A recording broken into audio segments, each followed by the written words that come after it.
Anytime, anywhere, always there. We are the MSA Sports Network.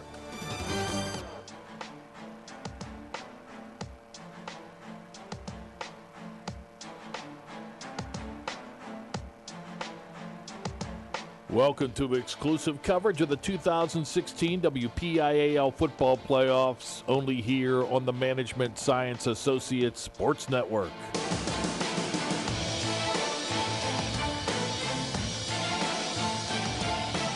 This evening, it's a Class 1A semifinals game. It's the Progress Video Stream Game of the Week and the BSN Coaches Game of the Week, as the two-time defending champion Clairton Bears battle the Northgate Flames.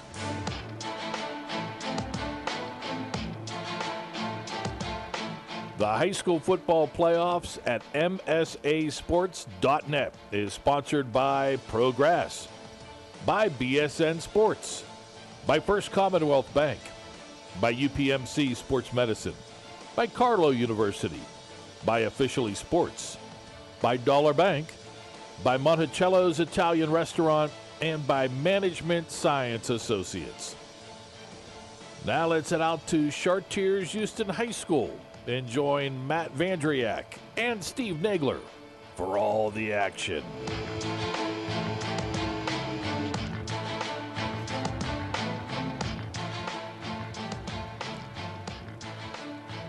Semifinal Saturday on the MSA Sports Network as Class 1A brings us to Chartiers-Houston and the top-seeded Clairton Bears against the number 4 seed Northgate Flames. Good evening and welcome to the 2016 WPIAL High School Football Playoffs here on the MSA Sports Network. Tonight's game brought to you by First and Turf, also your BSN Coaches Game of the Week here on the network. He's Steve Nagler, I'm Matt Vandriak, and Steve, two teams that, well, we talked about a little bit when we got here, not very familiar with each other, but equally impressive as far as this season has gone, both through the regular and postseason. Clairton and Northgate putting up very strong numbers. Clairton a regular here on this stage. Northgate a new introduction to the semifinals, at least their first appearance in a long time. But on paper, it's a very even matchup. I think it's going to be a very good game. Head coach T.J. Wiley of the Northgate Flames, he is an intense individual. He is going to have his Northgate Flames ready to play. Northgate on the year, 10-1 overall, 7-1 in the Big 7 Conference.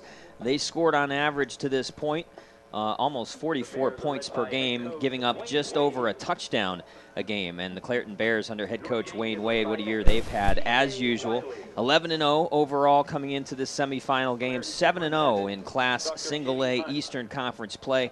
They average 52 points per game and give up less than 7. A very athletic Clairton Bears team, hard to match up against, and I think a big thing for teams that come up against the Clairton Bears with as much success as they have is the intimidation factor, the fact that you have to go in mentally tough against this team, knowing that you can beat them, and it's tough because this Clairton team knows how to win.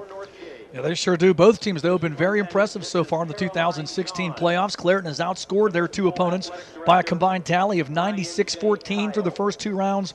Northgate has yet to surrender a point in the postseason, outscoring their two opponents 78-0. Clairton defeated Avella 50-6 in the first round. They played the game without Lamont Wade, but Noah Hamlin passed for 193 yards and 3 touchdowns. Devlin Clifford and Trey Howard combined for 189 yards receiving and 2 touchdowns, and Kiafi Fuqua rushed for 134 yards and a score in the win as well. In the quarterfinals, Clairton beat Fort Cherry 46-8. Lamont Wade returned in that game. He rushed for 225 yards and 3 touchdowns. He also had a 101-yard interception return for a score. Trey Howard had an 82-yard kickoff return for a touchdown after the Rangers tied the game at 8 in the second quarter. Northgate has done a good job of, well, keeping opponents from scoring, period, through the playoffs. They shut out Mapletown 37-0 in their playoff opener. Mike Allen scored 3 touchdowns to lead the way in that one. The Flames defeated Bishop Canavan 41-0 in the quarterfinals. Stephon Adams passed for 134 yards and 2 touchdowns. He rushed for another in that Flames win. Yeah, and these two teams really skilled at the skill positions. You talked about the Adams brothers, Stephon Adams, the quarterback, Sharon Adams is the running back. Stephon Adams, a great year to this point.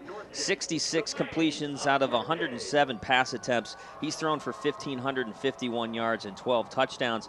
Only 2 INTs, so he keeps care of the football very well. He's also rushed for over 330 yards and 8 touchdowns as well. Sharon Adams is really the guy that they look to quite a bit. Not only running the football, he just surpassed the 1,000-yard mark last week. He's rushed the ball 100 times for 1,040 yards, and he's caught the ball 11 times for 169 yards, and a total of 23 touchdowns on the year for Sharon Adams. Last week, almost got to 100 yards and scoring that touchdown. Big play guy for the Northgate Flames is Mike Allen. He has caught the ball 31 times coming into the semifinal round for 1,037 yards, 18 touchdowns on the year. He's averaging over 33 yards every time he catches the football. And I think a big key to this football game is going to be Elijah Thomas, the other guy on the other side of Mike Allen. 6'3", 180-pound wide receiver. He is kind of an X factor. Hasn't had a big year numbers-wise, but I think will pose a possible matchup situation, because I think you're going to see Lamont Wade, the outstanding cornerback for the Clairton Bears, keeping an eye on Mike Allen. You look at the other side, the skill position guys. You mentioned Lamont Wade. With having missed a couple of weeks because of the knee surgery, he has rushed for over 1,700 yards. He's also caught 9 balls for 111 yards, 26 total touchdowns, and as you mentioned last week, carried the ball 15 times for 225 yards and 3 touchdowns on the ground. Trey Howard, 21 catches on the year, 407 yards in receiving, and good for 8 touchdowns. He's a guy that can be a big play threat on the outside, and Noah Hamlin will be looking for him. Hamlin has thrown for nearly 1,000 yards on the year and rushed for over 700. But as you and I talked about, he's got to take better care of the football. He has a tendency of making some bad throws and turning the ball over. Northgate's going to look to try to create some short field opportunities on turnovers. Yeah, that's the one knock against Clairton as far as Noah Hamlin goes, is that he's very versatile, he's very athletic, he's always a threat to pull the ball down and run. He has a good arm, he does complete big play passes, but his judgment sometimes isn't there. In the 2 games I've seen against Clairton, Hamlin had thrown into coverage in both of those games that led to turnovers. One other thing we talked about, Steve, as far as these teams go, not familiar with each other at all. Going back to 2003, there was not a game between these 2 schools. And for Clairton, it's not unfamiliar to be where they're at right now. Clairton has been to the semifinals now for the 11th consecutive year. Clairton has won 8 of the past 10 Class A or now 1A championships and are looking for their 13th championship in school history.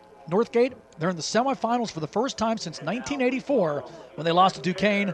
Northgate looking for their first football championship in school history. And I think a big key to tonight's game, Matt, is going to be the weather. This is the first time we've dealt with freezing temperatures. The weather right now at game time, just about 33 degrees, but the wind is going to be a large factor. Right now, the wind is out of the west at about 15 miles an hour, but it's gusting up to about 30 miles an hour. That's going to play a big factor here today. Both these teams are going to want to be productive on the ground. They're not going to want to fall behind, because when you're going to have to put the ball up in the air with this wind, it's going to be a lot more difficult.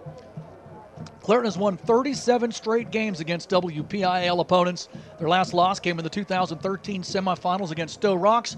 The Bears, that is, will look to make it 38 in a row against WPIAL foes here tonight, while Northgate looks to get to their first ever title game in school history.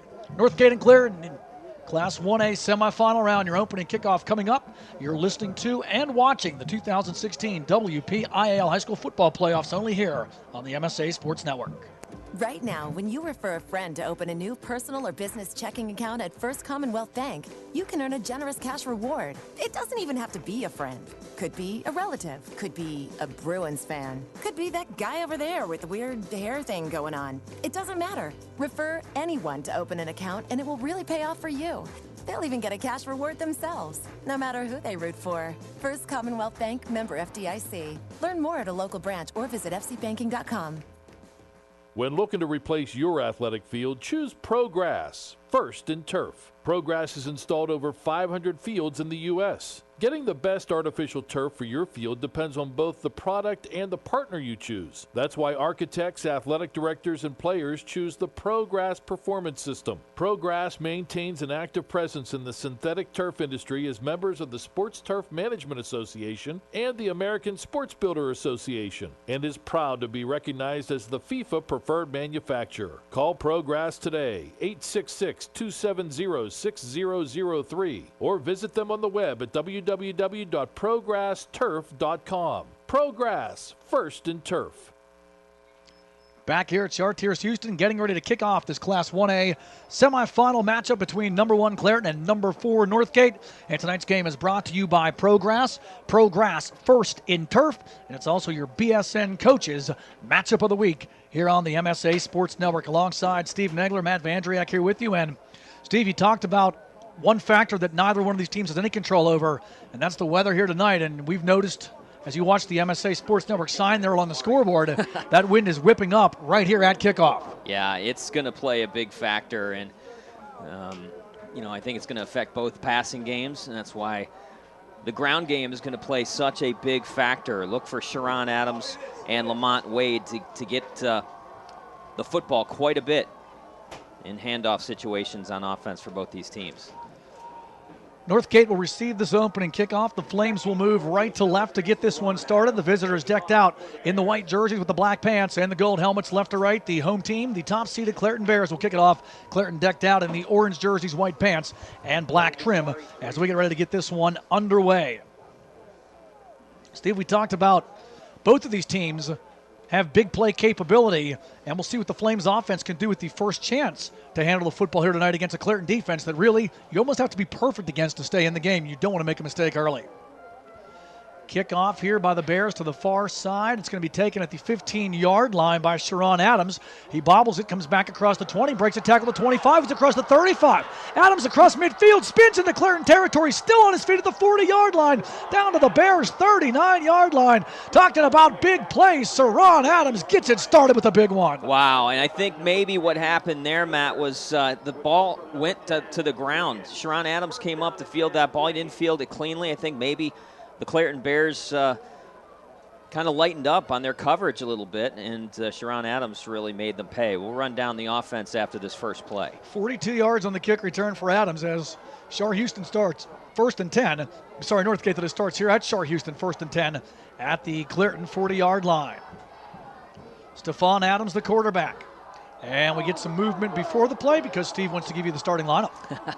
In the backfield, Stephon Adams, the quarterback for the Northgate Flames. Sharon Adams at running back alongside with Kenny Azzarello also in the backfield. Mike Allen, Elijah Thomas are the wideouts. Chase Rousey is the tight end. Along the offensive front, Perry Dorsey, the left tackle. Sharon Fowler is the left guard. Caleb Turner is the center.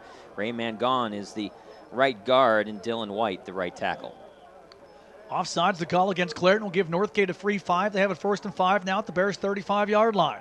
Stephon Adams out of the shotgun, man in motion. From right to left is Mike Allen. Long count again.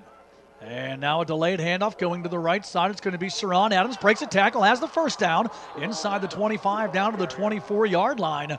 So a gain there of 11. And Northgate moves the sticks quickly as the flakes start to fly a bit here in Houston. Yeah, I think what you're going to see tonight here is a Northgate Flame team that has the athletes at the skill positions to match up against Clairton. The question is going to be, do they have enough depth at skill positions and also just enough team speed to match up against the Bears?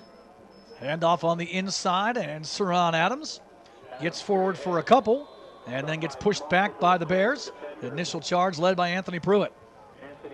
Well, I think without a doubt, Sharon Adams has come into this football game ready to go. We talked about the great return that put Northgate in a great position to start this game from a field position standpoint.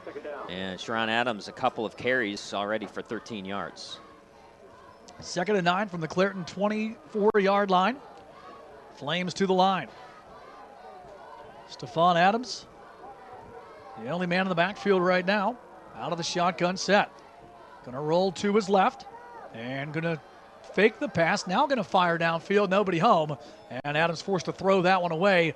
Looked like that play didn't run quite the way that T.J. Wiley drew it up, and Adams makes the smart decision there, Steve, nobody in the area, just to throw it away as pressure was coming. Anthony Rice, the left outside linebacker, was coming on a blitz, and it was actually a good play call for that because Stephon Adams had a controlled rollout to the left side of the offensive formation, but there was nobody open downfield. Clairton doing a nice job in the defensive secondary of covering the Northgate receivers.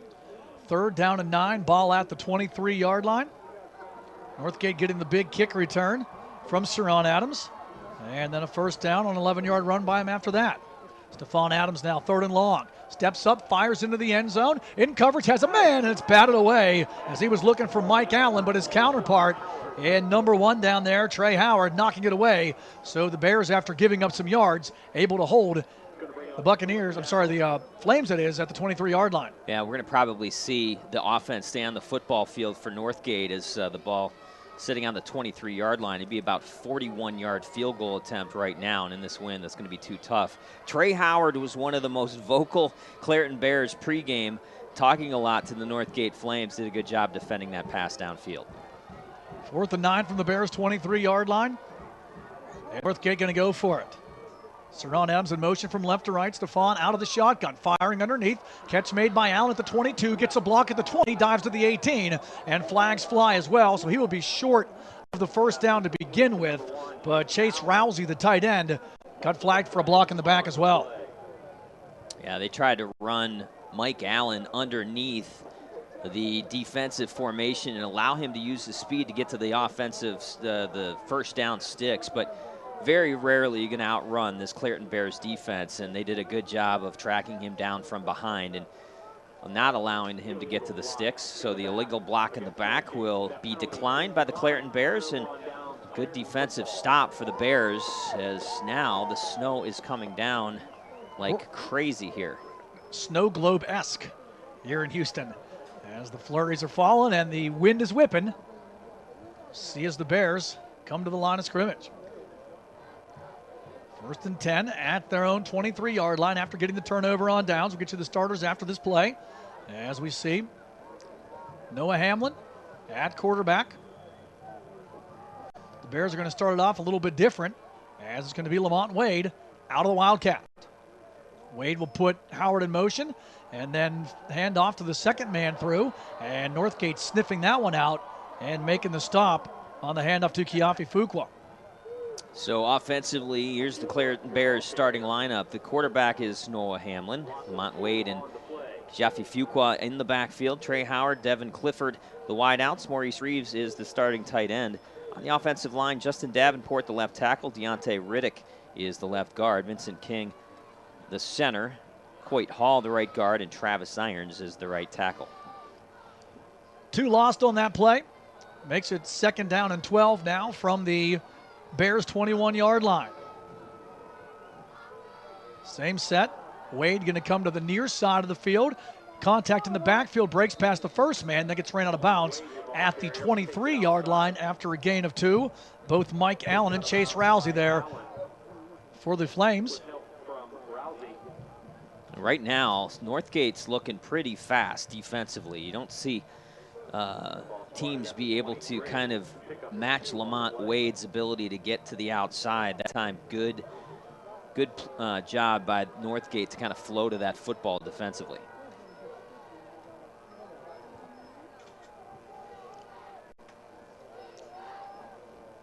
Wade going to hand off to Howard here. Howard to the left side, has a 1st down and has room. Howard across the 40, he's at midfield in the Northgate territory, and he's out of bounds at the Flames' 45-yard line. So we've yet to actually see Noah Hamlin take a snap at the quarterback position. 3 times it was Lamont Wade, and Trey Howard makes a big play, but a flag in the backfield going to bring it back. Wow, that is a huge penalty against the Clairton Bears. I think a holding call on that play. 3rd down and long. All eyes were on Lamont Wade running from the Wildcat formation, and just kind of a simple zone read play where he did hand it off to Trey Howard, and Trey was able to get a big hole on the left side of that offensive formation and ran for 31 yards on 3rd and long, but it's all going to be taken away as now the snow is coming down so hard that we're seeing it accumulate on the football field. Yeah, it's definitely sticking here. 3rd and 15 now for the Bears. Wade with the handoff. It's going to be Howard around the near side. Howard lowers his shoulder, getting out to the 25-yard line. So he ends up getting about 9 on the play, but is going to be stopped well short of the first down. So penalties hurting the Bears, taking away that big play.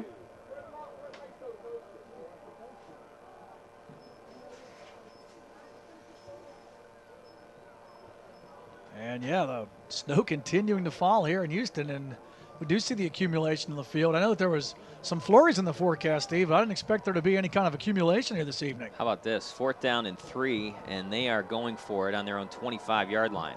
See if Clairton actually goes for it or if they elect to kick this one away. They are going to take the snap. It's going to be Wade, and he's going to be stopped inside the 20. Northgate's defense comes up with a big stop as Kaveh Bowie into the backfield makes the stop, and the Bears shut down, take a risk, and give Northgate great field position. Well, that is stunning that they went for it on 4th and 3 from their own 25-yard line. I mean, that just gives you an idea of the swagger that this Clairton Bears team has, and maybe a little bit of lack of respect for the Northgate Flames. And Northgate came up, got great penetration on the left side of their defensive formation, and was able to haul down Lamont Wade for a loss of 5, setting them up in great field position here. Ball at the 20-yard line, and the handoff to the right side goes to Saron Adams, trying to stretch the field, and Clairton strings it out and stops him in the backfield for a loss. Nothing doing there as Travis Irons swallows him up. A loss of 3. Right now, the defensive line and the front 7 of both these teams are dominating this football game. We've had several tackles for loss so far here in the first 3+ minutes. 2nd and 12 from the Clairton 22-yard line. 8 minutes left here in quarter number 1. No score yet. Northgate getting their second crack on offense with a really good start. Stephon Adams rolling to the left, feels pressure, fires in traffic, and Wade almost picks that one off as he steps in front of the intended receiver, Mike Allen. We talk so much about Lamont Wade and what he brings to the offense of this football team. Great running back.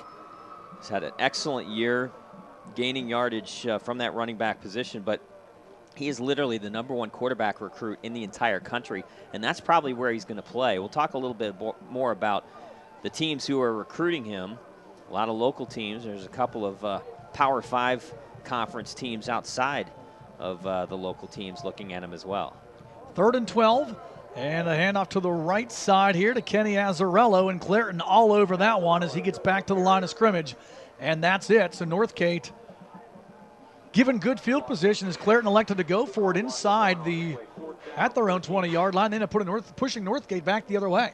Right now, Northgate probably going to go for it on 4th down and long again. 4th and 14, ball sitting at the 22-yard line, we think, because the snow is now adequately covering up the yard line markers on this football field.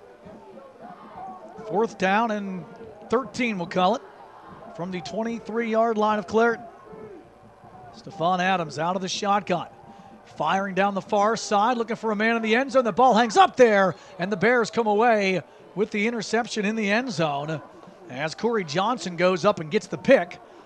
Either way for the Bears, the spot will be at about the same position. Had they not gotten the pick and ahead of the 23 with the pick, the touchback takes it out to the 20. Yeah, they were trying to leverage Elijah Thomas's 6'3" frame, but the Clairton Bears had that double covered on the left side of that defensive formation. The ball a little bit underthrown by Stephon Adams and an interception. So Clairton going for it on 4th down deep in their own end and not getting it does not hurt them. Nice defensive stand once again by the Bears, and they will take over on their own 20-yard line. So we'll see Clairton come back to the line here. Wade coming out of the Wildcat. And he's going to hand off this time to the deep back, fighting through. And out across to the 27-yard line is Kiafi Fuqua. Good strong run there. Yeah, and I think straight ahead running is really where it's going to be at right now because of the field conditions, all the snow. These teams do like to run laterally. They like to run off tackle, but conditions aren't great for that right now. I think we're going to see a little bit more of I formation, a little bit more north-south stuff from both these teams. 7 gain on the play by Fuqua. Handoff coming around here to the near side. Howard gets the call, and he'll get swallowed up in the backfield. Cavay Bowie into the backfield making another big play. He made the stop on 4th down, and now he slings Trey Howard for a loss all the way back near the original line of scrimmage. Just as I say, I think that we're going to see more north-south. It worked the play before. They tried to go east-west, and it did not work. Not in these field conditions. I think you're not going to see as much success that these teams usually have running those jet sweeps.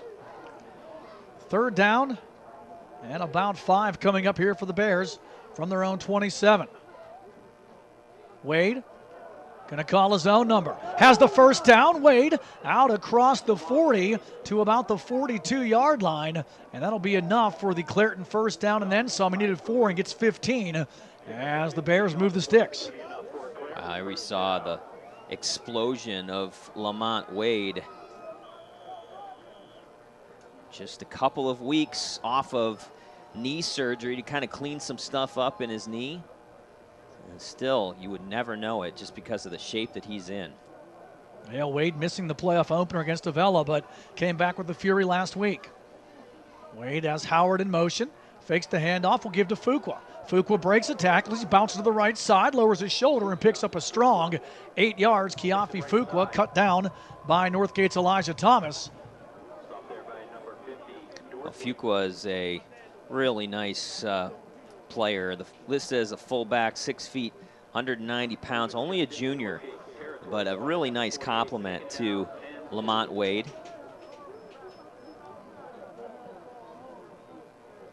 First and 10. Ball at the 48-yard line. Clairton with the ball. And Wade fakes the handoff, going to pitch it back. Howard wants to throw, but Northgate all over it, and they will throw him for a loss. Little bit of trickery called for there by Clairton, and the Flames all over it. Perry Dorsey wraps him up and slams him. That's a really nice play by Dorsey to get upfield from his down lineman position on the right side of that defensive formation. Again, Clairton moving laterally and losing yardage doing so. We've seen success, both Lamont Wade and Kazafi Fuqua running the ball up between the tackles, but it seems like every time Clairton wants to go laterally in this snow, it's not successful. 3rd and 10 for the Bears. Ball at their own 39-yard line. 3:45 left here in the scoreless quarter. Wade takes the snap a little bit high, fakes the handoff, comes around to the right side, and he'll be cut down again after minimal gain as Northgate's Mike Allen makes the stop. So the Bears offense a little bit out of sync here with this Wildcat set, and Northgate's done a nice job of just stopping this Bears rushing attack. Well, great tackle by Mike Allen. Mike Allen giving away a lot of weight. Goes about 155 pounds. Wade goes about 195, 200. But an excellent form tackle by Mike Allen, able to get underneath the pads of Lamont Wade and cut him down. You know what? You're going to go for it on 4th and 3 from your own 23. You're definitely going to go for it 4th and 6 on your own 48-yard line. Comes Wade out of the gun. And movement on both sides. We'll see who gets flagged. Well, this is a big penalty, and I'm not sure who they're going to get. Both teams jumped. I think Northgate jumped first, but I don't think they breached the line of scrimmage. I think this might go against the Clairton Bears. Be another untimely offensive penalty. It is against the Bears. So remember, Howard broke that big runoff, Steve, on the first drive of the game. Got called back due to a hold. And now the Bears, what would have been a 4th and manageable near midfield, will now turn this 4th and 6 into 4th and 11. They don't punt. That's generally the case. Wayne Wade, very confident in his offensive crew, but very confident in his defense. That's a big part of going for it on 4th down in your own territory, knowing that your defense can kind of cover up if your offense doesn't get the sticks. 4th and 11 now from the Clairton 43-yard line. Wade out of the gun. Going to run directly up the middle with blockers in front, and Northgate stops him again. He got maybe 2 on the play, and that's it. Elijah Thomas, as well as Perry Dorsey, stepping up again for the Flames to make the stop. The Clairton Bears really kind of a little bit short-handed because of the fact that Noah Hamlin hurt in this coming into this football game. We're not going to probably see a lot of Noah Hamlin, if any, and it hurts in those 4th down and long situations. We've seen Lamont Wayne has thrown a handful of passes on the year. I think he's 5 of 7 throwing the football, but they're going to run the football pretty much predominantly, and without Noah Hamlin being part of this football game, it really takes a large part of this Clairton Bears playbook out of this football game. Flames have had good field position on all 3 drives. They'll start this one at the Clairton 46. Hand off to the right side. Sharon Adams gets across the line of scrimmage and then gets stood up by the Clairton Bears as he ran right into Lamont Wade, who sent him back the other way. Well, nice gain on 1st down by Sharon Adams. Going off the right side, running from the Wildcat. Again, I think TJ Wiley has understood the game situation, the field conditions. I think we're going to see probably a little bit more of that.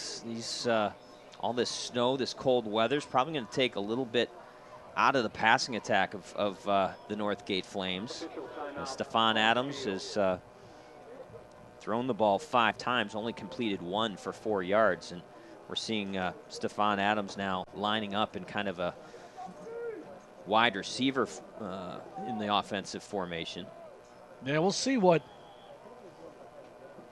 these teams do here, Steve. As the snow would stop, but it's still on the field, and unlike the NFL, there's not going to be a plow coming out here to clear this away as the snap goes to Sharon Adams, and he breaks off the left side. Good run there on 2nd and 7. He'll pick up about 5 on the play to bring up 3rd down and short. Stop made on the play by Kiafi Fuqua for the Bears.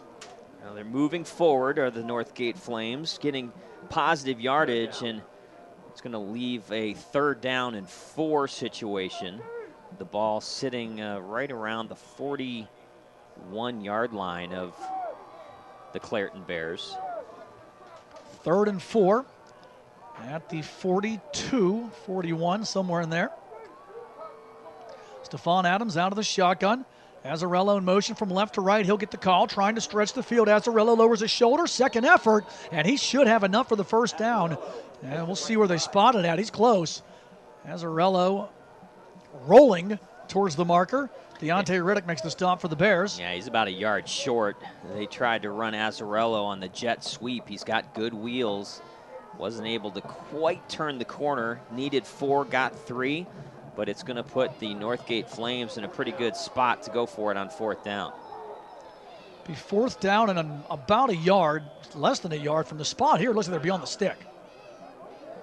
And Wayne Wade out on the football field saying, hey, that ball was moved forward about a yard.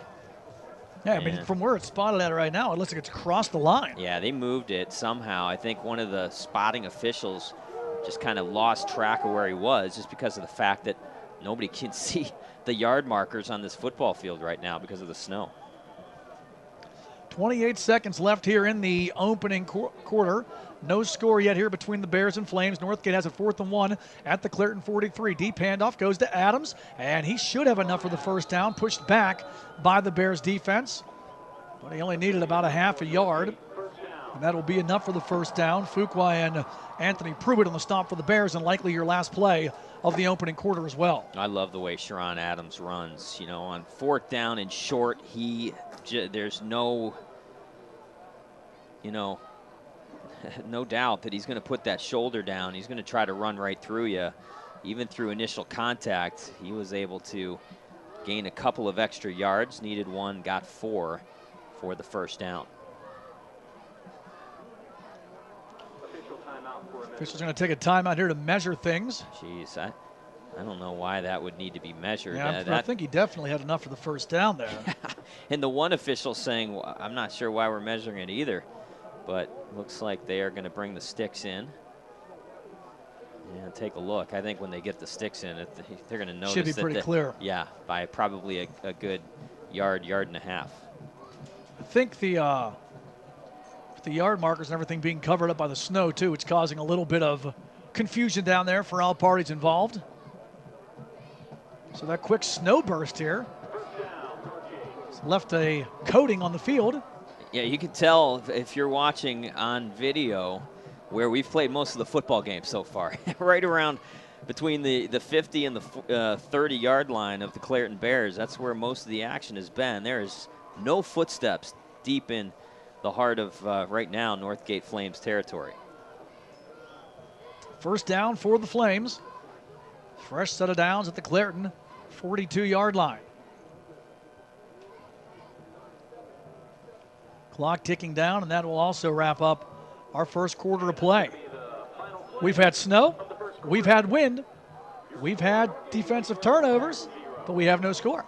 After one, your score here from Chartiers-Houston, Clairton and Northgate tied at 0. You're listening to and watching exclusive coverage of the 2016 WPIAL football playoffs, only here on the MSA Sports Network.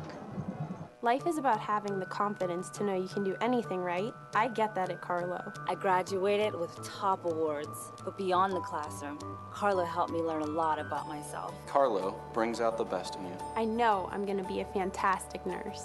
I know whatever I come across, I'll be prepared.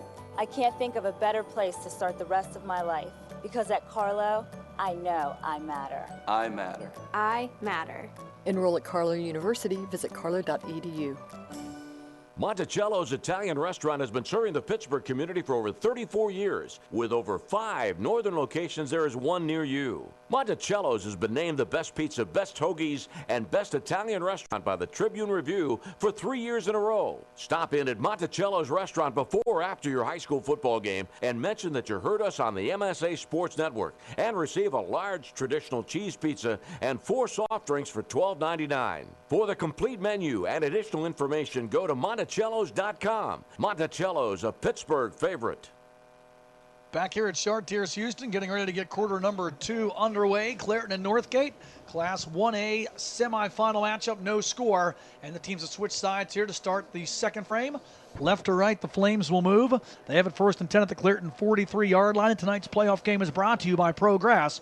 ProGrass First and Turf. Matt Vandriak, Steve Nagler with you here. This is also your BSN Coaches Game of the Week here on the MSA Sports Network. And Steve, a good first quarter for Northgate. You pretty much controlled the ball, kept Clairton's offense in check, and not having Noah Hamlin out there on offense definitely showed the effects for the Bears, but I think the weather hampered both teams as well. Yeah, it turned out that the opening kickoff return by Sharon Adams dictated field position early on, and all through that first quarter, Northgate, that first quarter was played in Clairton Bears territory. Northgate has had great starting field position on all 3 of their drives. They just have not been able to sustain any of the drives to get points.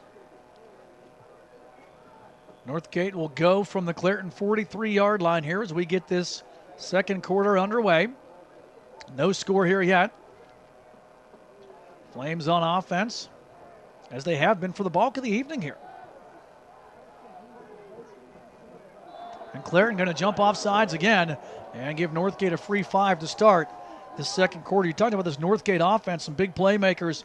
Stephon Adams, the 1,551 yards passing coming in. Second most yards as far as passing in Class 1A. Sharon Adams over 1,000 yards rushing, scoring 23 touchdowns. He was 7th in rush yards in 1A. Had the 3rd most touchdowns. Mike Allen over 1,000 yards in receiving. He led Class 1A in receiving yards. So here come the Flames on the toss to the left side. Azzarello spun around and thrown on a bounce by Lamont Wade. I don't think he got anything on the play.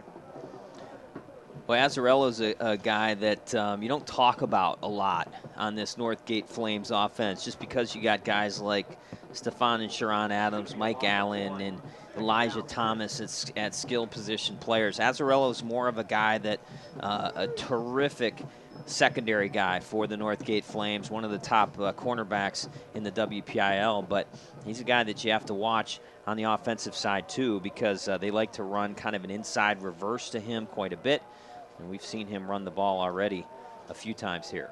Azarello had 495 yards rushing and 6 touchdowns coming into this one. Picked up 4 on that one. Actually lost 2 on that one. Sorry, 2nd and 6. Inside throw, nothing doing there. Elijah Thomas, the intended target, and Jordan Hines all over his man there to break it up for the Bears. What makes this Clairton Bears defense so difficult to sustain drives on is the athleticism, especially on that back end. When we talk about Lamont Wade, how good he is as a cornerback.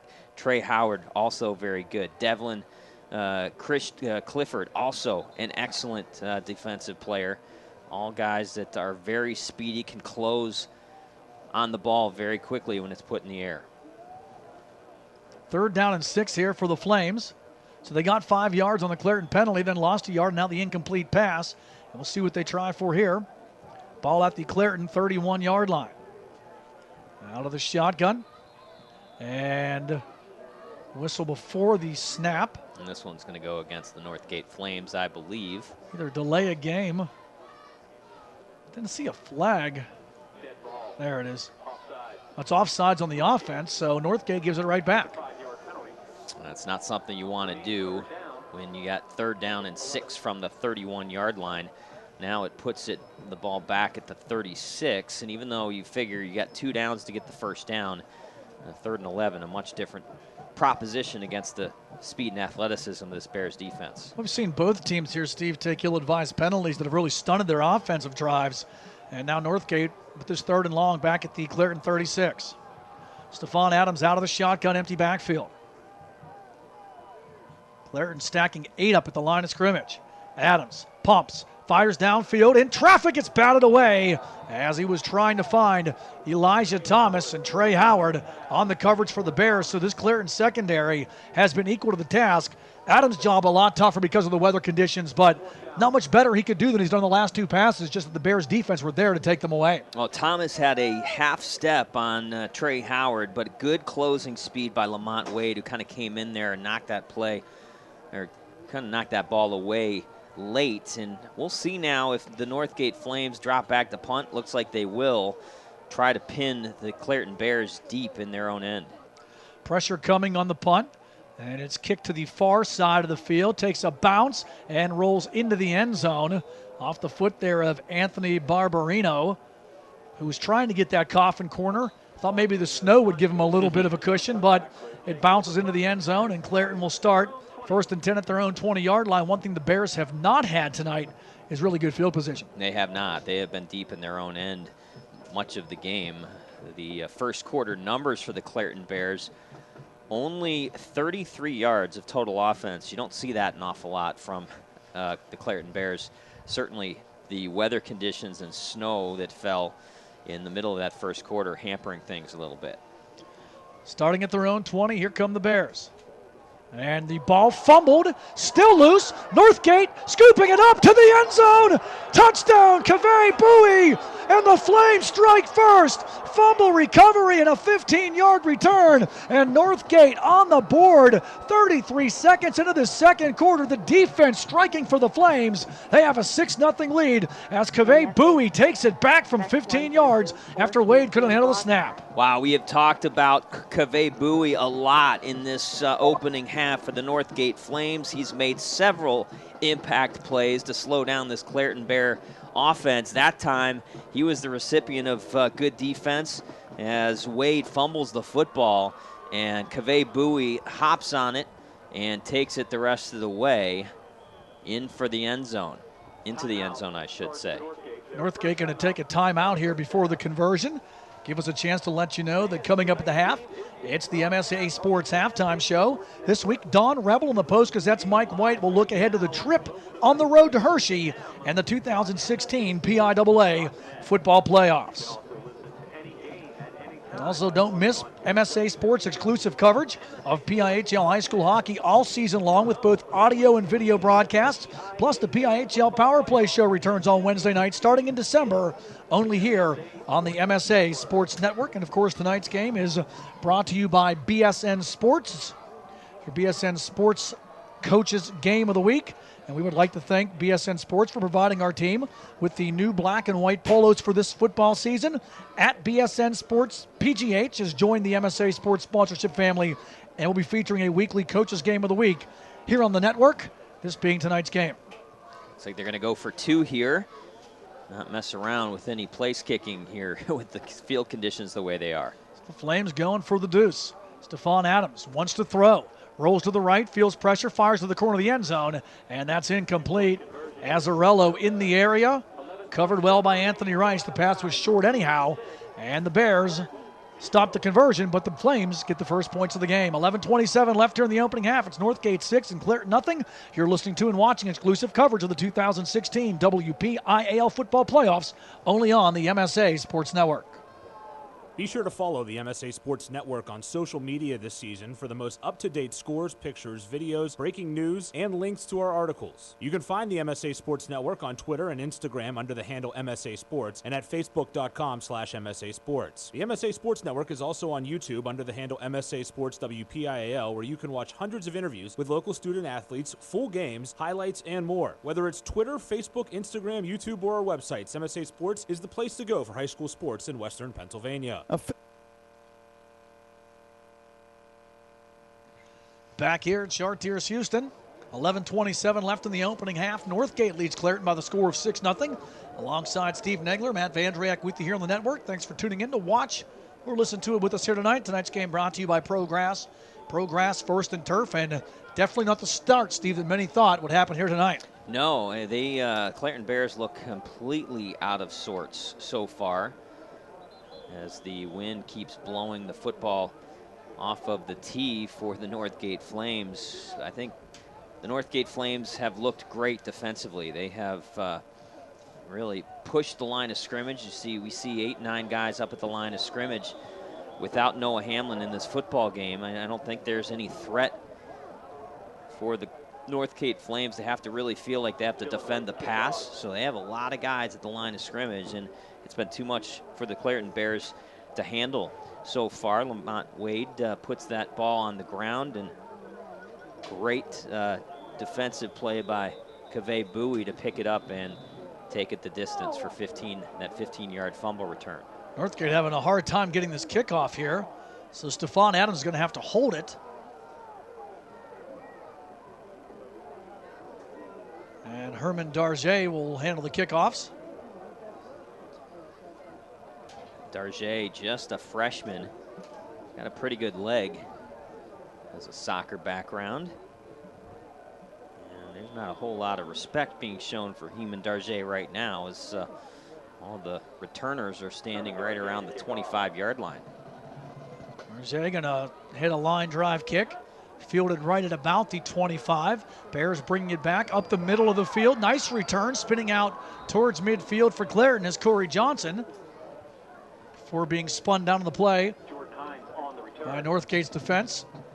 And finally, the Clairton Bears have good starting field position. The ball is going to be placed right around their own 45-yard line after that great return by the freshman, Corey Johnson. We mentioned to me before the game started just how young this Clairton Bears team. Only 5 seniors and only 3 that really get significant playing time. Yeah, Wade and Hamlin starters on offense. Anthony Rice, the linebacker, the only 3 seniors that start. And then Deshaun Kelly and Faison Marion, 2 special team players. As Wade trying to find some room, breaks a tackle, gets a stiff arm, turns the corner. Wade has a first down into Chartiers-Houston territory. Ran out of bounds by Kenny Azzarello, but a good run and a gain of 15 there for Wade. That was the best run of the night by Lamont Wade that time, as Anthony Barbarino, the sophomore, had a chance at him in the backfield. Barbarino made the mistake of stopping his legs. He should have just kept on running through that stiff arm if he could have. Lamont Wade just kind of using his strength to kind of throw the sophomore to the ground and gain 15 yards on first down. Ball at the Northgate 35-yard line. Here come the Bears. Wade hands to Fuqua to the right side. Fuqua cuts it back inside, has a first down. Fuqua running through the defense, spinning, and he's at the 25 down to the 24-yard line before Anthony Barbarino can finally wrestle him down. Fuqua actually just kind of shedding tacklers as he cut up the football field, almost getting to that lead stick. Give him 9.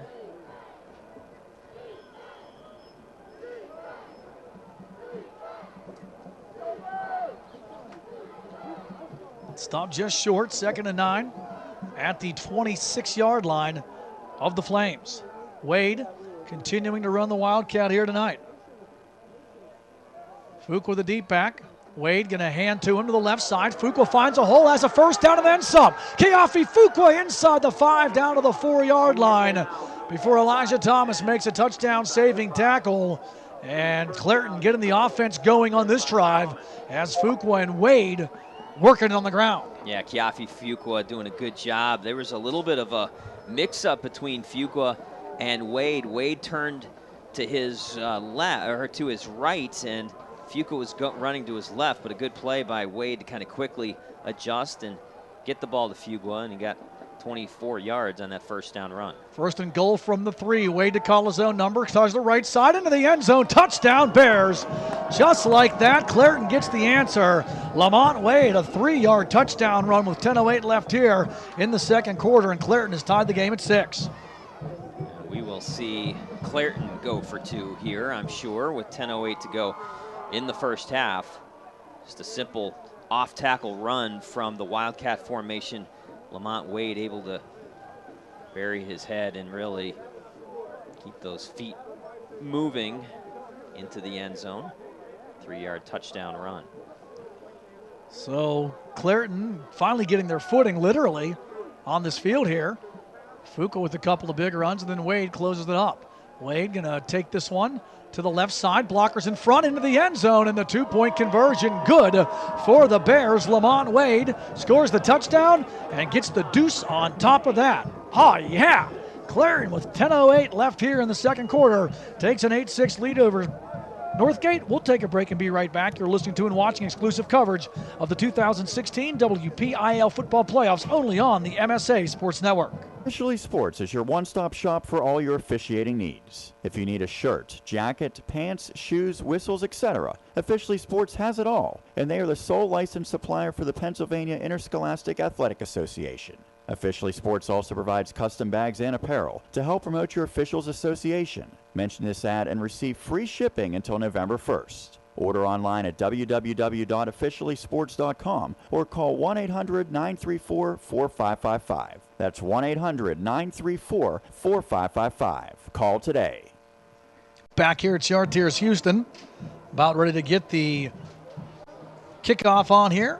Clairton answering Northgate, that is, with a 3-yard Lamont Wade touchdown run, then a Wade 2-point conversion run. They lead 8-6 with 10:08 left here in the 2nd quarter. Matt Vandriak, Steve Nagler with you here from Chartiers-Houston. And Steve, a big answer there for the Bears, whose offense had been in hibernation for the bulk of the opening half, but find some life on that last drive there. And Fuqua a couple of big runs, Wade a couple of big runs, and then a touchdown to top it off. It didn't take the Clairton Bears long to respond to the Northgate touchdown. They scored a minute and 19 seconds after the Flames took the 6-0 lead with the 2-point conversion. Clairton has taken an 8-6 lead with 10:08 to go in the first half. Kickoff here for the Bears. And this one's sent to the far side of the field. Will roll all the way into the end zone for the touchback. Clairton players shaken up as well. It's Will Page.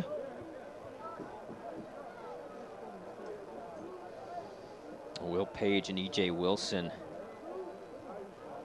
ran smack dab into one another. E.J. Wilson got the better of that as Page was very slow to get up. Hopefully he'll be okay as he comes to the near sideline.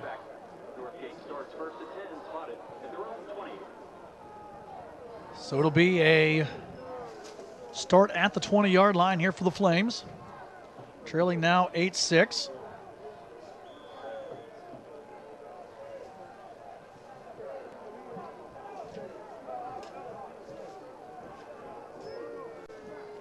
Handoff, and Sharon Adams gets to the line of scrimmage and maybe a yard.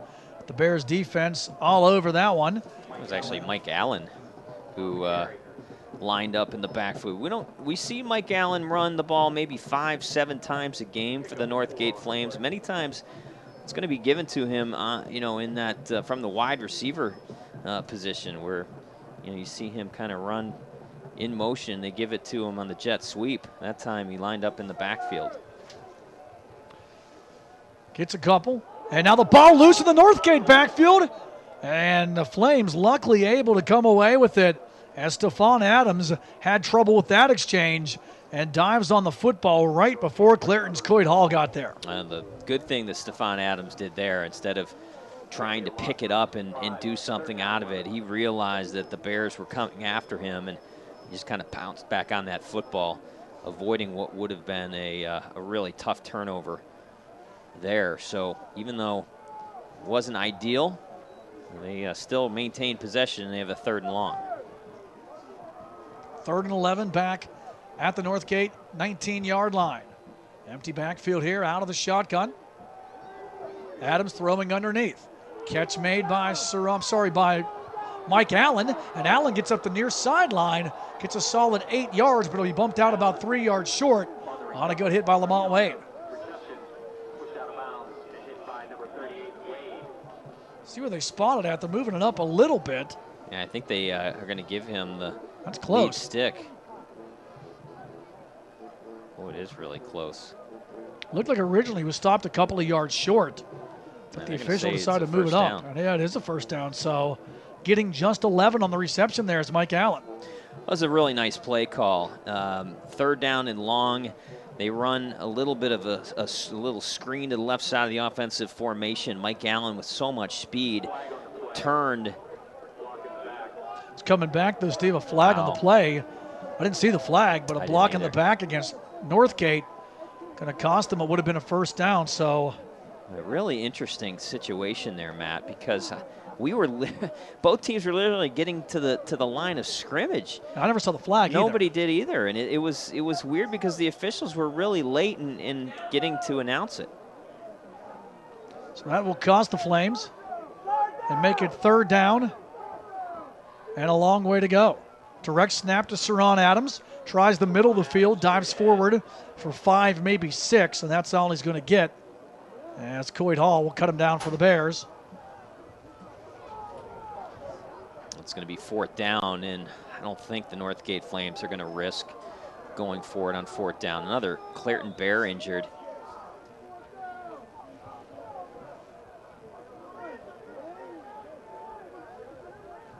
And down for Clairton is, I think it's 22. I think that's Corey Johnson. It is Corey Johnson, the freshman. Johnson, one of the extra defensive backs who came in. Shaken up on the play. Trainer's out to tend to him. Coming up at the half, it's the MSA Sports Halftime Show. This week, Don Rebel and the Post-Gazette's Mike White will look ahead to the trip on the road to Hershey and the 2016 PIAA football playoffs. And Steve kind of talked about this a little bit before the game. With the new format this year, this is pretty much state playoff quarter. No, this is the opening round. Opening round. Yeah, opening round of the PIAA state playoffs. The championship game next week will be the quarterfinal round. So essentially the winner of the WPIAL Class Single A Championship will vault right into the semifinals, state semifinals, which is an interesting concept. Everybody trying to get their arms around the new format as we wait as they attend to Corey Johnson. We do want to let you know that this game and the broadcast rights to this game are the sole and exclusive property of the WPIAL and the MSA Sports Network. Any broadcast of this game is intended exclusively for the benefit of the listening audience, and any use, rebroadcast, or distribution of this broadcast without the express written consent of the WPIAL and the MSA Sports Network is strictly prohibited. So the Bears defense getting the stop. Northgate will be faced with a 4th down, and they're calling it 3. It looks more like 5 in their own zone here. So Flames will have to kick this one away, and not sure what happened to Johnson, but he's struggling to get off the field. Yeah, it's a lower body injury. It looked like he was favoring his left leg. Wasn't able to put a whole lot of weight on it as he was being helped off. And a false start against the Flames. It's going to cost them 5 and push this back inside the 20 before Chase Rousey gets a chance to kick it away. And we've seen both teams really heavily penalized tonight.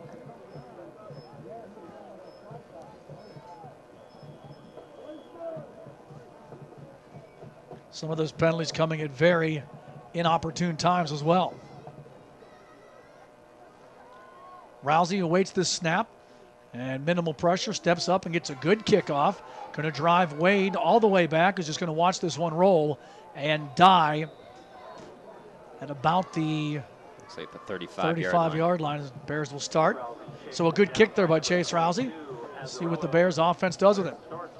They looked real good last time. You chronicled it well as you summarized the touchdown drive. It was a lot of Fuqua, a lot of Wade, and a better job of the Clairton Bears kind of running north and south. And Northgate had no answer that time. They had done a really good job to that point of bottling up this Clairton Bears offense. See what Clairton does here, or if the Flames defense can get a stop. Wade to the left side, pushing through the line, and a strong run on first down as he gets about 7 before being wrestled down by the Flames' Ray Mangone. But a good run by Lamont Wade to get the drive started for the Bears. Yeah, Wade now starting to get into a little bit of a rhythm running this football. It was a slow start for him. Now 9 carries, 44 yards in that 3-yard touchdown run. A little bit more comfortable, confident running from that Wildcat formation. 2nd and 4 for the Bears from their own 41-yard line. 7 minutes left here in this second quarter. 8-6, Clairton in the lead. Wade shifting Anthony Pruitt over to the right side. And he'll hand off here to Kiafi Fuqua off the left side. Lots of room first down to Buccaneers territory. Inside the 40, down the sideline, inside the 30, and knocked out at the 27-yard line. Finally, Azzarello caught up with him, but Kiafi Fuqua, with blockers in front of him, makes a big gain there for the Bears. And we'll call it 32 yards from Kiafi Fuqua, and it's going to be coming back because of a hold. The flag sitting at the right around the line of scrimmage, and that is a huge penalty against the Clairton Bears. What would have been a 32-yard gain for Kiafi Fuqua is going to come all the way back and put the Bears in a 2nd down and long situation. So that's twice now the Bears have had long runs negated by an offensive penalty. The Trey Howard run on the first offensive drive of the game taken away, and now this big burst by Fuqua that would have put the Bears inside of the 25-yard line. Going to go all the way back to the Clairton 31-yard line. Wow.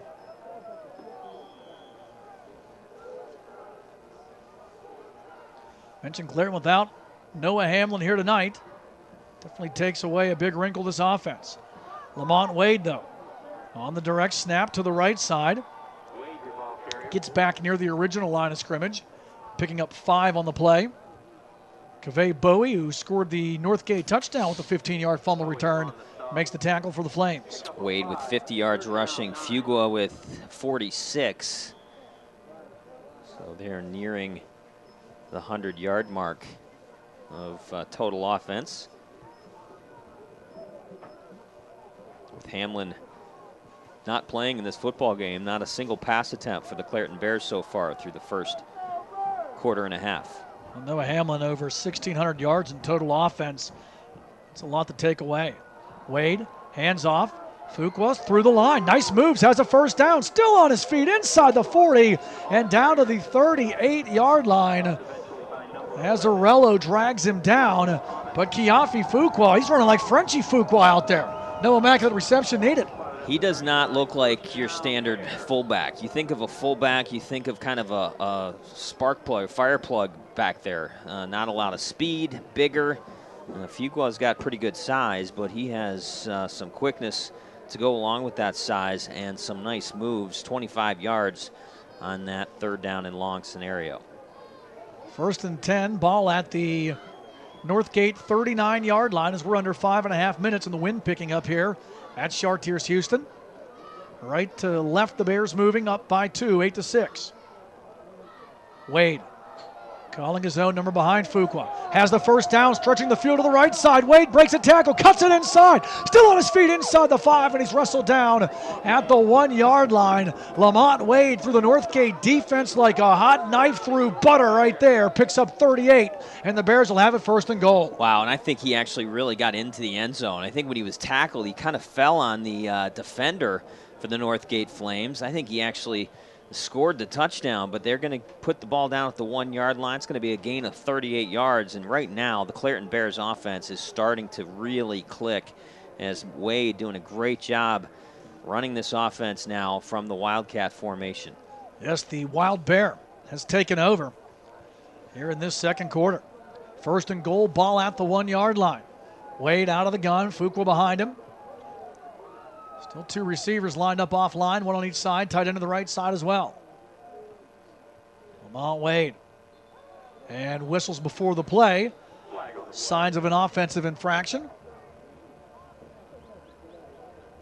I think Clairton might be called for delay of game, actually. There was a little bit of confusion between Lamont Wade and the offensive line, and that is what put the offense back behind getting the snap off before the 25-second clock ran down. So a delay of game against the Bears will cost them 5 and make this first and goal. Back at the 6-yard line. Clairton still knocking on the door, 4 downs to work with. 4:29 left here in the second quarter, leading 8-6 and trying to extend that lead. Wade loses the football, scooping it up to the right side, and he's going to be swallowed in the backfield. Wade lucky to recover it, and then he gets buried by the Flames defense. Elijah Thomas brings him down for the loss. Well, that's the second time we've seen Lamont Wade fumble the snap in the Wildcat formation. The first time was catastrophic. It resulted in Northgate picking up a fumble and going 15 yards for their only score. That time he was able to recover the football, but still a loss of 1. Second and goal now from the 7. Wade coming out of the Wildcat again. Will hand to Howard, coming right to left, breaking tackles. Howard to the goal line. Touchdown, Clairton. Trey Howard on the end around from 7 yards out. Crosses the goal line for the Bears score. And Clairton increases the lead now to 14-6. You need a big play? You call big play Trey, and he pushes it in from 7 yards out, giving the Bears an 8-point lead with 3:44 left here in quarter number 2. Well, we've seen Trey Howard try to run the jet sweep a couple of times prior to that play with no luck. That time, better blocking on the left side of that offensive formation created a crease. He was able to gain the footing enough to turn it upfield and get that 7-yard touchdown run. Bears to go for 2. Wade out of the gun. Going to hand off to Fuqua, trying to the right side, diving, and he's going to be stopped short at about the 2-yard line as Northgate's defense able to get the stop. Barbarino stepping up to make the tackle for the Flames on the conversion. Still a 1-score game, but the Bears find the end zone for the second time in the second quarter. It's 14-6 Clairton with 3:44 left here in the opening half. You're listening to and watching exclusive coverage of the 2016 WPIAL football playoffs only here on the MSA Sports Network. Log on every Wednesday night at 7 for the latest high school football news during this week in the WPIAL here on the MSA Sports Network. Join Don Rebel and other members of the MSA Sports team as they visit with WPIAL football coaches, plus they run down the upcoming schedule and preview the weekend's top high school football games. That's this week in the WPIAL, every Wednesday at 7 p.m. this fall, only on the MSA Sports Network. Back here at Chartiers-Houston, 3:44 left in the second quarter. Clairton has scored back-to-back touchdowns to take a 14-6 lead over Northgate. Alongside Steve Nagler, Matt Vandrek with you here. Tonight's game brought to you by ProGrass. ProGrass First and Turf, also your BSN Sports Coaches matchup of the week. And the Bears getting this offense rolling now. And Northgate's had no answer for Lamont Wade and Kiafi Fuqua. No, they have gotten things turned around offensively. It was a strange scenario for us to watch this Clairton Bears offense really do nothing and not only just sputter, but turning the ball over to the tune of 6 points for the Northgate Flames. Since then, Clairton Bears have looked much more like this Clairton Bears offense looks or has looked in the regular season. A couple of straight touchdown drives for both Lamont Wade and Fugua. Kickoff there by Vincent King to the far side of the field. Scooped up at about the 20-yard line. Good return across the 35 out to the 40. And to the 41-yard line is Mike Allen. And he gets about 21 on the return. So Northgate gets a good kick return to get this drive started. 3:35 left here in the opening half. Down by 8. And this Northgate offense has to get cracking here as there's a player down that is being attended to. I think it's a Northgate Flame. We'll see who that is. But really, this Flame offense has not done an awful lot here tonight. We haven't seen Sharon Adams a whole lot in the last couple of drives. He has carried the ball 7 times for 24 yards, but not a whole lot lately. And that's Mike Allen, who's slow to get up. The kick returner, an outstanding offensive threat for the Northgate Flames. We certainly hope he's going to be okay the rest of the way. He'll make his way without any assistance to the Northgate Flames sidelines. Good starting field position for the Northgate Flames while sitting on their own 43-yard line. Steve, they've had good field position most of this night. They've had they had what, 2 drives in the first quarter start inside the 30-yard line? I think 3, yeah. One of them was inside the 20. Let's start this one off at their own 41, down 14-6. Out of the shotgun. And trying to find some room here to the near side is Adams. And that's Saran Adams who got the direct snap. And he got maybe a yard or 2. Clairton all over it. Good job there by Devlin Clifford to make the stop for the Bears. We've seen Sharon Adams run from that Wildcat formation. That time he had the sophomore Barbarino in the backfield with him.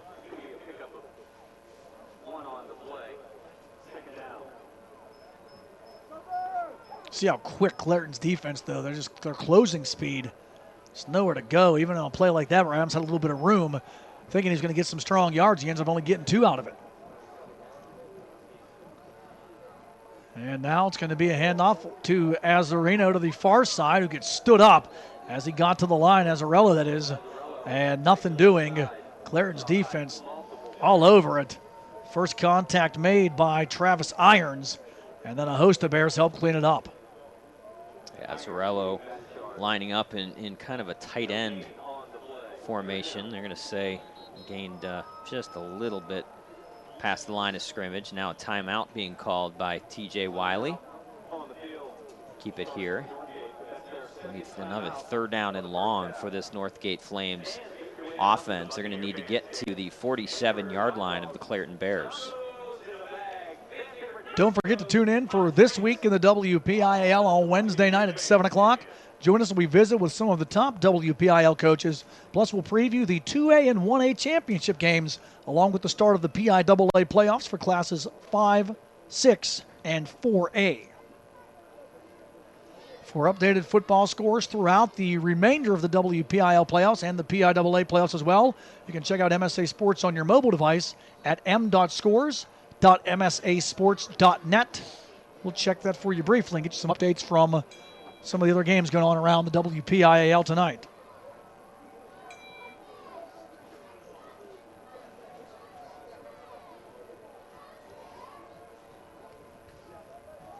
Out of the timeout, 3rd down and 8 coming up here for the Flames at their own 45.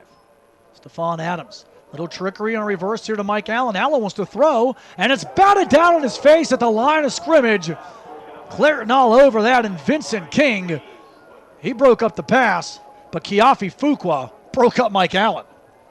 Yeah, that play might work against Union or maybe Shenango, but it's not going to work against the Clairton Bears. Not against this foot speed that Clairton has on defense. Mike Allen getting the reverse, looking to throw the football downfield to the quarterback, Stephon Adams.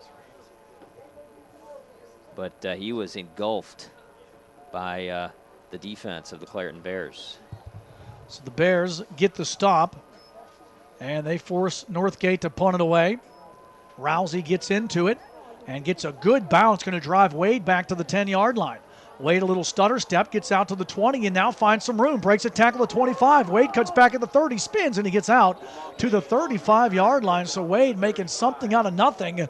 Gets a 25-yard return all the way out to the 35 before Northgate's Ray Mangone could spin him down. There's a lot of situations where you don't want your punt returner to go back and even mess with a play like that.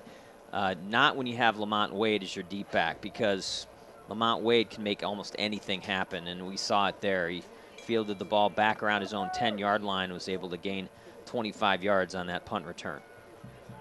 He's got the chance to take it all the way every time he touches the football. First down and 10 for the Bears. 2:03 left here in this opening half. Clairton on top 14-6 and trying to add to it. Wade to the right side. He might throw for the first time tonight. Steps up and fires downfield and overshoots everybody there, looking for Devlin Clifford. Stephon Adams on the coverage there for Northgate. And Wade's throw too strong for everybody, and probably better so because there was double coverage around the receiver there for Northgate. I like the call because everybody, it's the first time they've thrown the football all night. And Wayne Wade, figuring that all eyes were on son Lamont to continue to run the football. He's been so successful the last couple of drives to keep it on the ground. Instead, he's throwing on the run, and even though it hasn't been done to this point, that first pass was well defended in the defensive backfield by the Flames. 2nd and 10 for the Bears from their own 35-yard line. Howard in motion from left to right. Wade going to throw again underneath toss, goes to Howard, who juggles it, now trying to come back the other way, and Howard is dropped for no gain on the play. Well defended by the Northgate defense. Perry Dorsey bringing him down for no gain. Actually, I think he might have lost a couple yards there as he gets tackled back at the 33-yard line. And this is a big defensive possession for the Northgate Flames. They've given up touchdowns in the last 2 Clairton drives. They want to keep this within a 1-score game heading into halftime. 3rd and 10 for the Bears coming up at the 35-yard line. Actually, they mark it as a loss of 1, so it's 3rd and 11. Wade just going to go right up the middle. Hurdles a man, has a first down out to midfield. Lamont Wade moving the sticks for the Bears as he picks up 15 on 3rd down and 11. Lamont Wade officially over 100 yards now in this football game. 13 carries, 105 yards. Great blocking by the Clairton Bears offense. Up the middle of the football field, Deontay Reddick, Vincent King, Coit Hall. The 2 guards in the center really doing a good job of blocking downfield, and Lamont Wade jumping out of what would have been a tackle by Sharon Adams coming up from his linebacker position. If Sharon Adams makes that tackle, Lamont Wade would have been short of the first down, but it is hard when Lamont Wade has broken through the front 7. He's a tough guy to bring down. Wade's been a tough guy for a lot of teams to bring down all season long, to the tune of 1,700 yards rushing coming into tonight. But Northgate did a nice job of controlling the Clairton run game in the first quarter. But I guess much like when winter ends in real life, the Bears came out of hibernation when the snow stopped in the second quarter. 1st and 10 from midfield. End around comes to Trey Howard. Howard to the left side. Has a blocker in front. Inside the 40, the 35. Breaks a tackle to 30. Howard down the near sideline, and he's going the distance. Touchdown, Clairton. Big play, Trey from 50. And the Bears increase their lead to 20-6 with 58 seconds left in the opening half. Well, Trey Howard got a great block down the football field by Kiafe Fuqua, and did everything else himself. Trey Howard has such great speed. You're able to get him outside of this Northgate defense, and once he got into that secondary, you're not going to catch Trey Howard from behind. There's just no way. So Howard breaking off a 50-yard run there with under a minute left in the second quarter. And Steve, not only does it give Clairton their first double-digit lead of the night, but it's a late score, which is definitely a debilitator of momentum. and the Bears will get the ball to start the second half as well. Yeah, that's a big play. Northgate was so close to getting this Clairton football team off of the football field. It was third down and just about 13 yards to go, and big play by Lamont Wade to get the first down. One play later, Trey Howard goes 50 yards for the score. 2-point try for the Bears. Wade going to hand off to Fuqua, who tries the middle, and Fuqua through the defense into the end zone for the 2. And the Bears push the lead to 16. 58 seconds left here in the opening half. It's Clairton 22 and Northgate 6. You're listening to exclusive coverage of the 2016 WPIAL football playoffs. You're watching it too, only on the MSA Sports Network. Right now, when you refer a friend to open a new personal or business checking account at First Commonwealth Bank, you can earn a generous cash reward. It doesn't even have to be a friend. Could be a relative. Could be a Bruins fan. Could be that guy over there with the weird hair thing going on. It doesn't matter. Refer anyone to open an account and it will really pay off for you.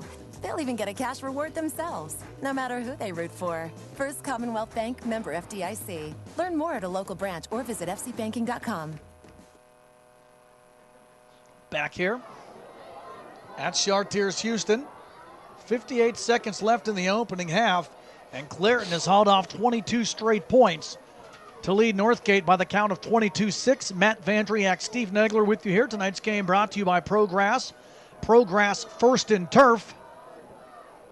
Steve, the snowstorm has gone away, but the Clairton storm seems to have just begun. Well, I think that Clairton was really befuddled by the weather. I mean, it was a tough situation for both these teams. The snow was coming down so fast and covered the field so quickly that I think both these offenses really struggled with the conditions. But once it stopped, and while there's still snow on the football field, the surface has gotten easier to run on. Clairton has gotten a lot more confidence offensively. Ron Adams, a nice return from inside the 15, gets across the 30. Out to the 35-yard line, where he's hit hard on the play by a couple of Bears. Clairton's Deshaun Kelly in on the tackle, as well as the kicker, Maurice Reeves.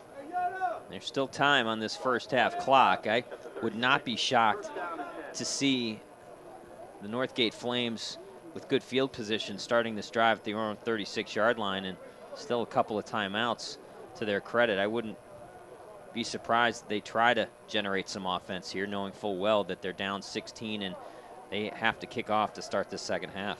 Wind has calmed down a bit as well, so we'll see if it helps the passing attack.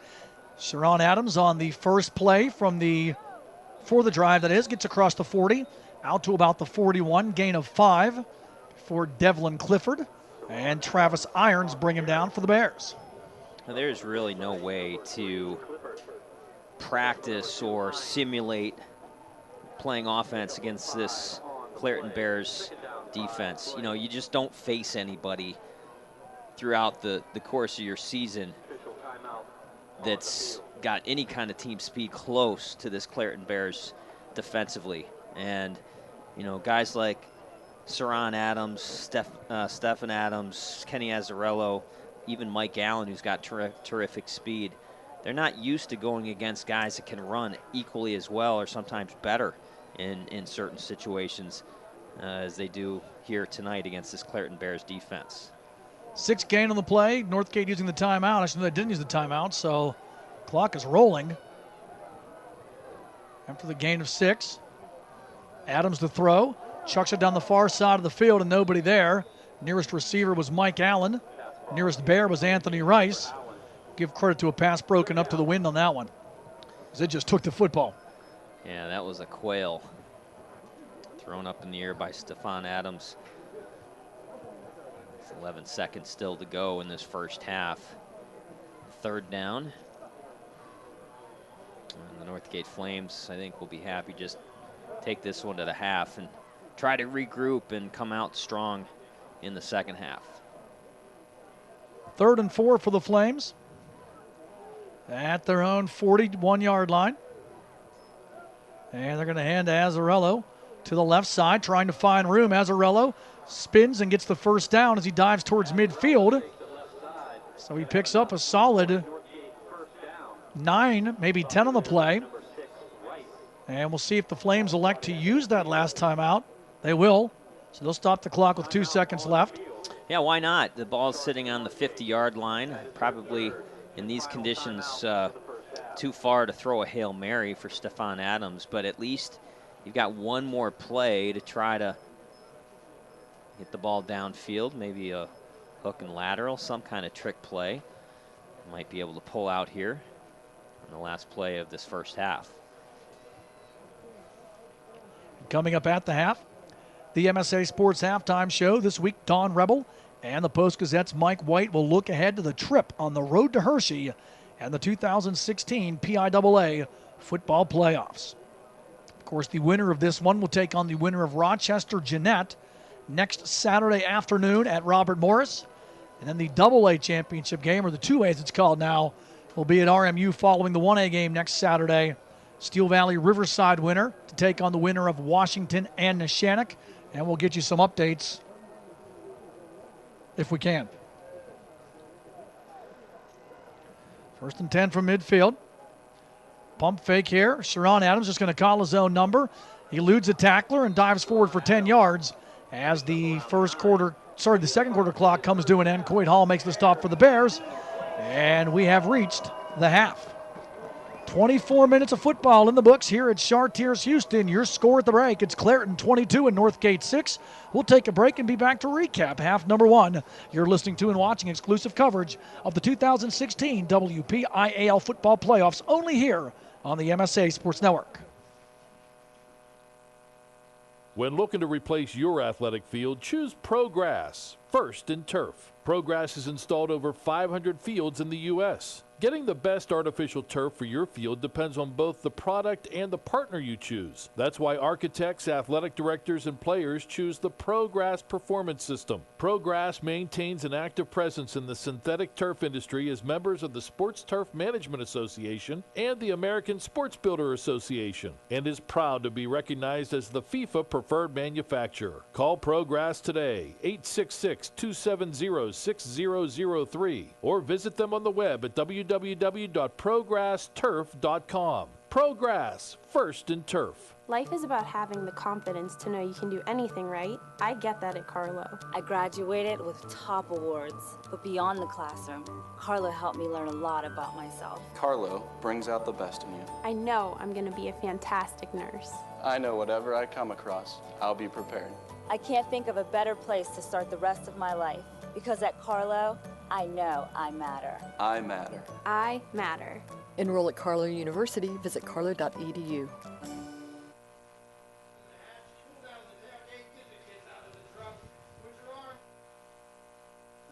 The team at UPMC Sports Medicine doesn't just rebuild wrists and knees. They build better athletes. Athletes at every level who want to get stronger and faster and prevent injuries. Fact is, no other sports medicine program in the region is more experienced when it comes to treating, training, and inspiring athletes. UPMC, the official healthcare provider of the Penguins, Steelers, and you. Find out more at upmcsportsmedicine.com. I love how you remodeled the house. Thanks, Mom. Stakes are done. How did you two afford all of this? We got a great home equity loan at Dollar Bank. That's right. They have a rate as low as 2.69% APR with only $50,000 borrowed, fixed for 7 years. All my idea. Uh-huh. Your dad and I are looking to refinance, and that's one of the lowest rates yet. We really need to get our payments down. Give Dollar Bank a call. They'll help you save a lot of money. Just remember who gave you the idea.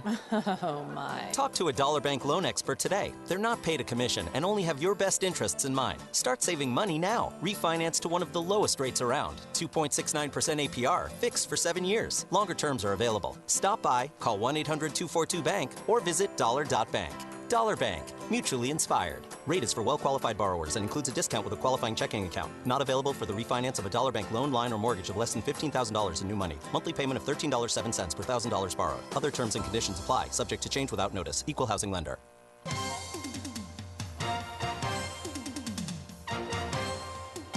MSASports.net is the place to click on every day this fall. On Mondays, we have the latest MSA Sports Top 10 football rankings. Tuesday is a look back at the biggest and best plays from the previous Scholastic football weekend with the plays of the week. We go big game hunting on Wednesday with a preview of the top 4 WPIAL football contests. I'll look into my crystal ball on Thursday with the wildly popular Chicks Picks. Also on Thursday, we preview the college football slate in the region for the upcoming weekend. Then we recap those games each and every Sunday. A complete rundown of all the games comes your way on Friday, plus plenty of broadcasts to choose from on Friday nights. On Saturday, we'll take a look at the top performances with Friday night highlights. Then on Sunday, a look back at the previous day's high school standouts with Saturday's Scholastic Stars. Anytime, anywhere, always there this fall with the MSA Sports Network at MSASports.net.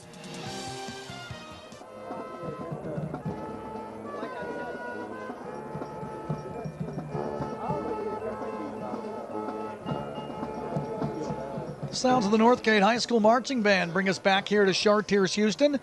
At the half of this Class 1A semifinal matchup, Clairton leading Northgate by the score of 22-6. And tonight's game brought to you by Progress First and Turf, alongside Steve Negler, Matt Vandriak with you here on the MSA Sports Network. Steve, first quarter, if you're Northgate, you're loving it. What a great 12 minutes of football. Get the only points of the quarter. Defense checking Clairton. Mother Nature helping out a bit. Quarter number 2 arrives. The snow stops falling. The Bears come out of hibernation, haul off 22 points, and lead by 16 here at the break. Well, that was recapped very well by you. It was really a first half that Clairton would love to completely forget about. They couldn't do anything offensively in the snow, and they turned it over deep in their own end, which resulted in the only Northgate points in the first half. It happened at the 11:27 mark of the first quarter as a 15-yard return by Cave Bowie gave Northgate a 6-0 lead. They tried for the 2-point conversion, and they were unable to get it. I should say it happened at the 11:27 mark of the second quarter, and that gave Northgate a 6-0 lead. But after that, it was all Clairton as they were able to score on their next 3 offensive possessions. They scored first at the 10:08 mark of the second quarter, a 3-yard touchdown run by Lamont Wade. 2-point conversion was good. That gave Clairton their first lead of the evening, 8-6. They'd score just about 6.5 minutes later, a 7-yard touchdown run by Trey Howard on 3rd and goal. 2-point conversion was no good. Clairton had a 14-6 lead at that point. And then Clairton took over just over 2 minutes to go in the first half. And we're facing 3rd and long before Lamont Wade ran for 18 yards and a first down to the 50-yard line. One play later, Lamont Wade handed to Trey Howard on the jet sweep. Got a great block by Fuqua down the football field. Howard did the rest, went into the end zone. 2-point conversion good at the 58-second mark of the first half.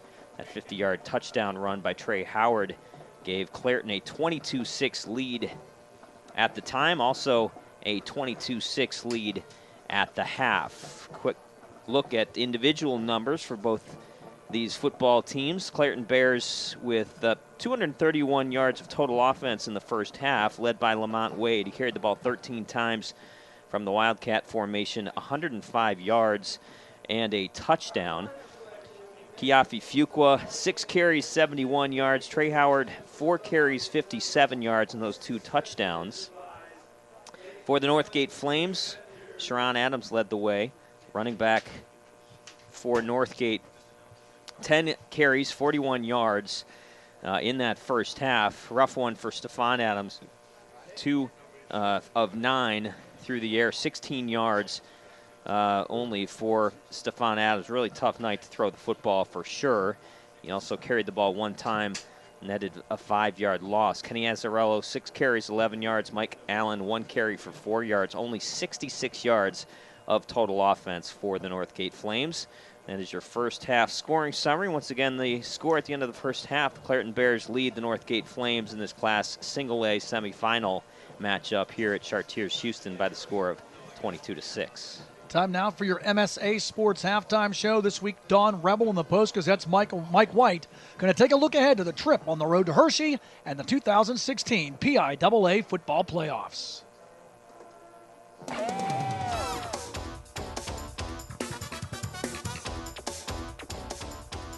It is time for the final edition here in 2016 of the halftime show on the MSA Sports Network. Don Rebel, Mike White of the Pittsburgh Post-Gazette, as we are winding down the district playoffs. I'm shedding a tear. And looking ahead to the PIAA state playoffs in the expanded Road to Hershey. 666. That's right. As Nick Perry would say. All right, well, let's start with 6A. 6A, 5A, 4A WPIAL champs will play next week in the state quarterfinals.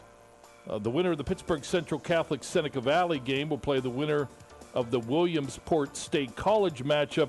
Also on the west side of things, Central Dauphin against Cumberland Valley, West Lawn Wilson against Central Dauphin East. Those are District 3 semifinals.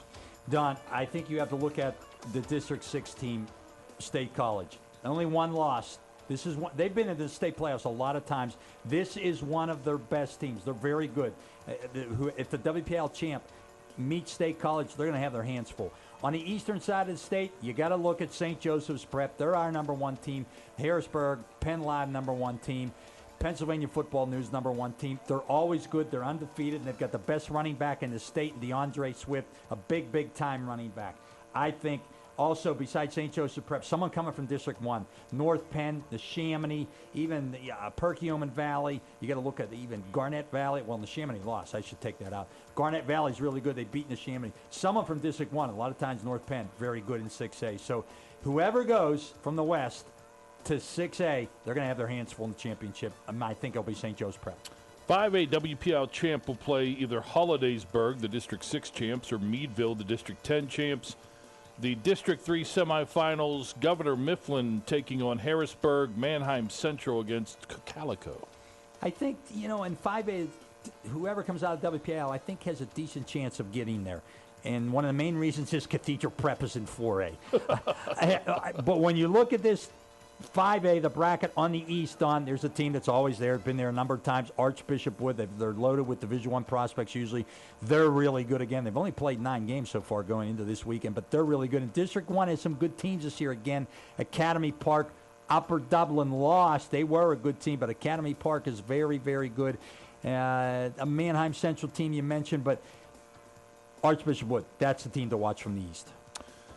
Class 4A WPIAL champ Erie Cathedral Prep could be looming. The District 3 semifinals, Lampeter Strasburg against Berks Catholic, Shippensburg taking on Bishop McDevitt, another perennial power. But Cathedral Prep is to play University Prep, the City League champ, and the winner of that will play the WPIAL champ. And Don, I think you look at this, Cathedral Prep is really good again. And I know Thomas Jefferson, if they win, they've run into them so many times, and Bill Charpak's tired of them, and I can understand that. They're the team to beat on this side of the state, I think. On the other side of the state, a charter school has popped up and become good the last few years, Imhotep Charter, and you got to look at Berks Catholic, also from District 3. That's a merger of a couple Catholic schools. They're becoming good in football and good in basketball. 3A, 2A, 1A when the halftime show continues on the MSA Sports Network. When looking to replace your athletic field, choose ProGrass, first in turf. ProGrass has installed over 500 fields in the U.S. Getting the best artificial turf for your field depends on both the product and the partner you choose. That's why architects, athletic directors, and players choose the ProGrass Performance System. ProGrass maintains an active presence in the synthetic turf industry as members of the Sports Turf Management Association and the American Sports Builder Association, and is proud to be recognized as the FIFA preferred manufacturer. Call ProGrass today, 866-270-6003, or visit them on the web at www.progressturf.com. ProGrass, first in turf. Right now, when you refer a friend to open a new personal or business checking account at First Commonwealth Bank, you can earn a generous cash reward. It doesn't even have to be a friend. Could be a relative. Could be a Bruins fan. Could be that guy over there with the weird hair thing going on. It doesn't matter. Refer anyone to open an account and it will really pay off for you. They'll even get a cash reward themselves, no matter who they root for. First Commonwealth Bank, member FDIC. Learn more at a local branch or visit fcbanking.com. The team at UPMC Sports Medicine doesn't just rebuild wrists and knees. They build better athletes. Athletes at every level who want to get stronger and faster and prevent injuries. Fact is, No other sports medicine program in the region is more experienced when it comes to treating, training, and inspiring athletes. UPMC, the official healthcare provider of the Penguins, Steelers, and you. Find out more at upmcsportsmedicine.com.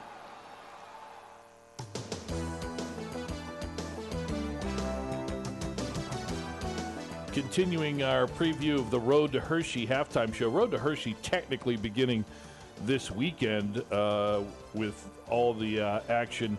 I mentioned 6A, 5A, 4A WPIAL champs jump into the PIAA quarterfinals next weekend. For the 3A, 2A, and 1A winner, Mike, it gets a little confusing. They go right to the semifinals. Yeah, but 3A, whoever the WPIAL champ is, has a bye. Not a bye. They have a week off. Yep. They do not pass go. They do not collect $200, if you're wondering at home. All right. On Park Place. Go ahead. 3A. Yeah, the WPIAL champ won't have to play until December 2nd or 3rd in 3A, and they will play the survivor of these 4 teams, Juniata, Martinsburg Central, Karnes City, and Hickory. Watch Hickory, Dawn. They are good. They're the number 1 ranked team in 3A in our Post-Gazette rankings, also in Penn Live. They are really good. Whoever comes out of 3A from the WPIAL, I think excellent chance they'll be playing Hickory. On the eastern side of the state, Dawn, I really think the 3A from the west has a good chance of winning the championship overall. You know, you look at teams, there's not a great team, it seems like, in the east. You look at Middletown from District 3 and Scranton Prep. There's really not an outstanding team from the eastern part of the state in 3A. Good chance for the WPIAL or Hickory to win it. 2A WPIAL semifinals on Saturday. The eventual winner of the district will play the winner of these 4 teams, Wilmington and Sharpsville out of District 10, Chestnut Ridge and Kane, the Big Red Machine, out of District 9. Remember the days of the state playoffs when they first started? Wilmington was a part of the WPIAL, and they would win the WPIAL championship and not go to the state playoffs because they were in a different class. Craziness back then. Watch them. They're always good with Terry Varelli still coaching them. This class is different than 3A, Dawn, and the reason is Eastern PA has really good teams in 2A. I know Steel Valley is good, and whoever comes out of the WPIAL, but Dawn, Dunmore, really good on Eastern PA. Undefeated, 12-0 going into this weekend. And you've got Southern Columbia. They won it last year. They're perennial power. So is Dunmore, with one of the winningest coaches in state history. Southern Columbia also, Jim Roth. They are really good teams. And watch Ligonier Valley maybe on this side of the state. And finally, in 1A, WPIAL champ will play the winner of these 4 teams, the eventual survivor, I guess, of these 4 teams on December 2nd or 3rd. District 9 championship, Ridgeway Johnsonburg taking on Elk County Catholic, and a first-round game between Farrell and Conemaugh Township. I think the WPIAL champ, excellent chance to get to the state finals, but looming possibly is a team from Western PA that they wouldn't see if they both get to the finals. Bishop Guilfoyle, the District 6 team, undefeated. They've won 43 in a row, 2-time defending champ. Eastern side of the state, besides Bishop Guilfoyle, don't see a real strong team. Williams Valley, pretty decent, but not a real strong team in single A on the eastern side of the state. However, Bishop Guilfoyle plays through the East in single A.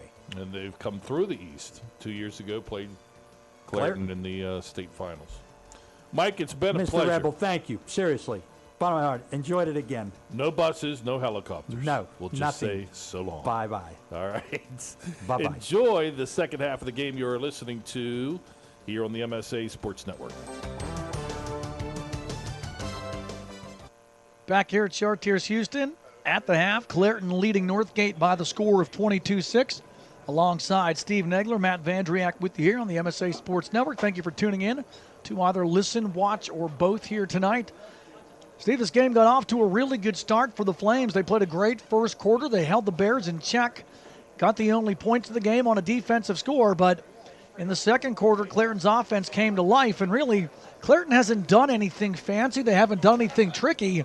Without Noah Hamlin, it's pretty much been Lamont Wade either calling his own number or handing it off to Kiafi Fuqua, and with a little bit of Trey Howard mixed in. Other than that, there's really nothing else that the Bears have done here tonight. They're passing again. They've only thrown one pass all night.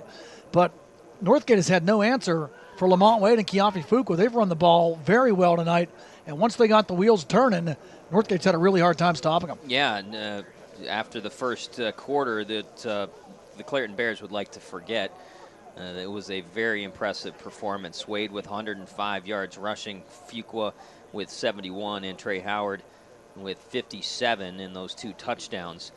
The Northgate Flames really have struggled on the offensive side of the football. Their only score coming on a fumble recovery and return of 15 yards by Kaveh Bowie.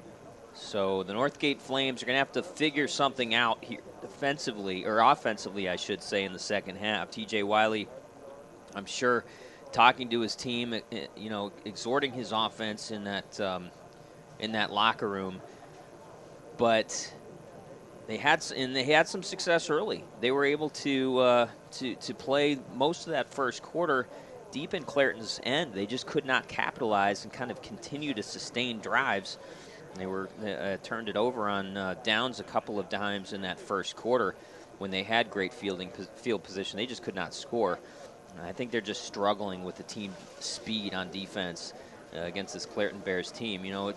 I've said it numerous times over the last several years. When you play Clairton, there's this feeling like there's 13 players out there defensively that Clairton always has several players around the football because they are so fast and run to the ball so well defensively. And right now, Northgate's just having trouble finding places to run the football. Sharon Adams has had a pretty good first half. He's carried the ball 10 times, gained 41 yards, had some success early. But other than that, it's been rough. Stephon Adams, the quarterback, has thrown the ball 9 times, only 2 completions for 16 yards. So they're going to have to figure out some things maybe more quick hitters at the line of scrimmage. Maybe throwing the ball to guys like Mike Allen or Elijah Thomas, maybe on inside screens of some sort, maybe giving them a chance to kind of utilize their speed to get downfield. Because right now what Northgate's doing is not really working an awful lot. Clairton, to add fuel to the fire, Clairton will get the football to start this second half. Winner of this one will take on the winner of Rochester or Jeanette next week at Robert Morris. At the half in that one, it's number 3 Jeanette leading number 2 Rochester by the score of 10-6. Also, the 2A championships will be decided at Robert Morris next week. 2 one-sided games, one not a surprise. The other one, I would say, kind of is. Steel Valley, no surprise, leading Riverside 28-0 at halftime in the 2A semifinals. But it's Neshannock leading Washington 21-0 at halftime. Not so much surprised that Neshannock's winning, but surprised by how one-sided the game is. Neshannock is playing their best football at the right time. They have really played well the last few weeks, even coming into the postseason, but they have looked really good in the first few weeks of the postseason, and really taking it to a pretty good Washington team. An undefeated Washington team. Washington team here tonight. I think I kind of felt like Washington might have been a bit overrated, being undefeated coming into the playoffs. I mean, they're a very good team. They didn't overwhelm me in terms of their ability, but certainly I don't think as I looked at this game against Neshannock, I thought it was going to be a pretty close game. It still might be. Still a lot of time to go, 24 minutes in that game, but shocking that Washington is behind 21-0 at the half. Teams on the field getting stretched out here to start half number 2. And, Steve, you look at this second half from Northgate's perspective, and you got to think, how can we make adjustments here to get back into this game? You need 2 scores and 2 conversions to tie it. But you also got to stop Clairton, and the Bears' offense really got rolling in that second quarter. So Northgate will have to come up with a defensive stop here because the Bears, as you mentioned, will get the opening kickoff here to start this third quarter.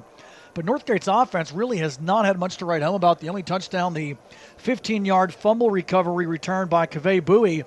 And Northgate offensively just, numbers-wise, Sharon Adams has 41 yards rushing, which is pretty good against the Clairton defense. But there's not a lot that's been developing. The big plays for Northgate, which have been there for them for most of the season, their playmakers really have been shut down. And again, that's partially due to Clairton.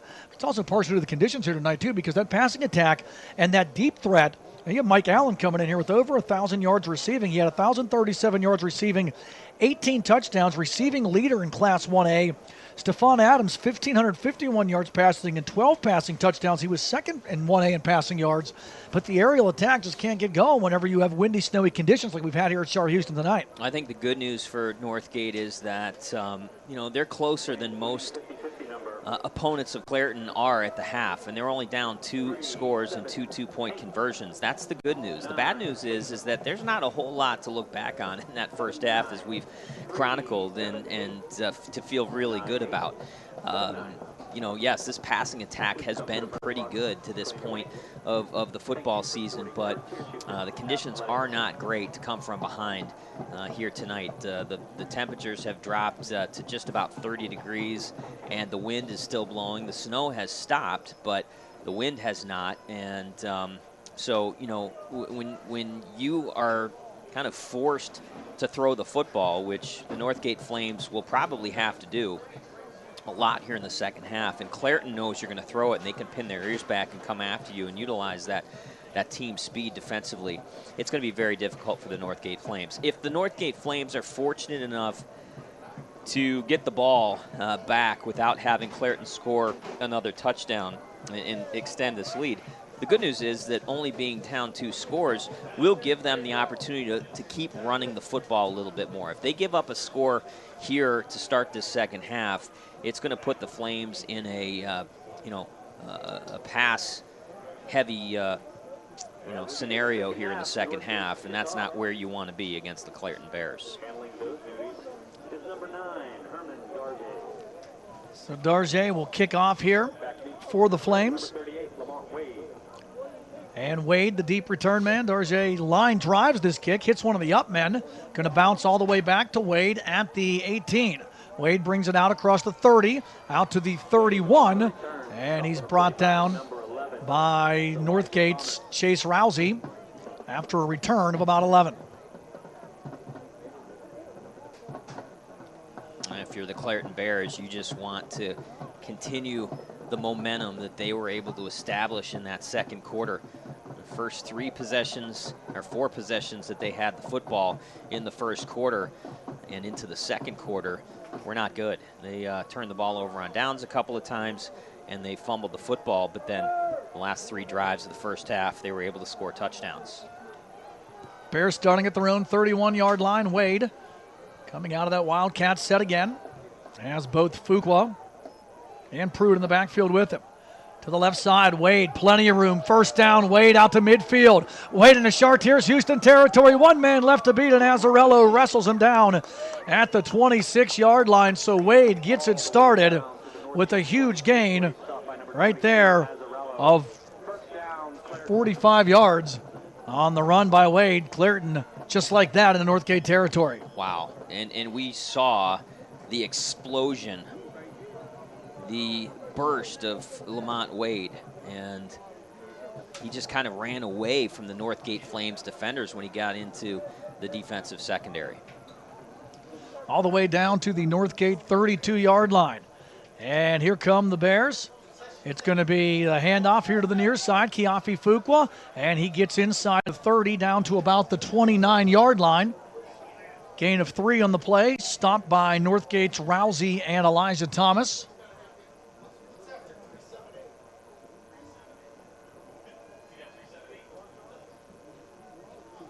Actually, I think Fuqua actually lost a couple of yards there. The ball was set on the 27-yard line. They say they had it marked on the scoreboard that it was on the 32, but Fuqua loses a couple of yards on first down, so it'll be 2nd and 12.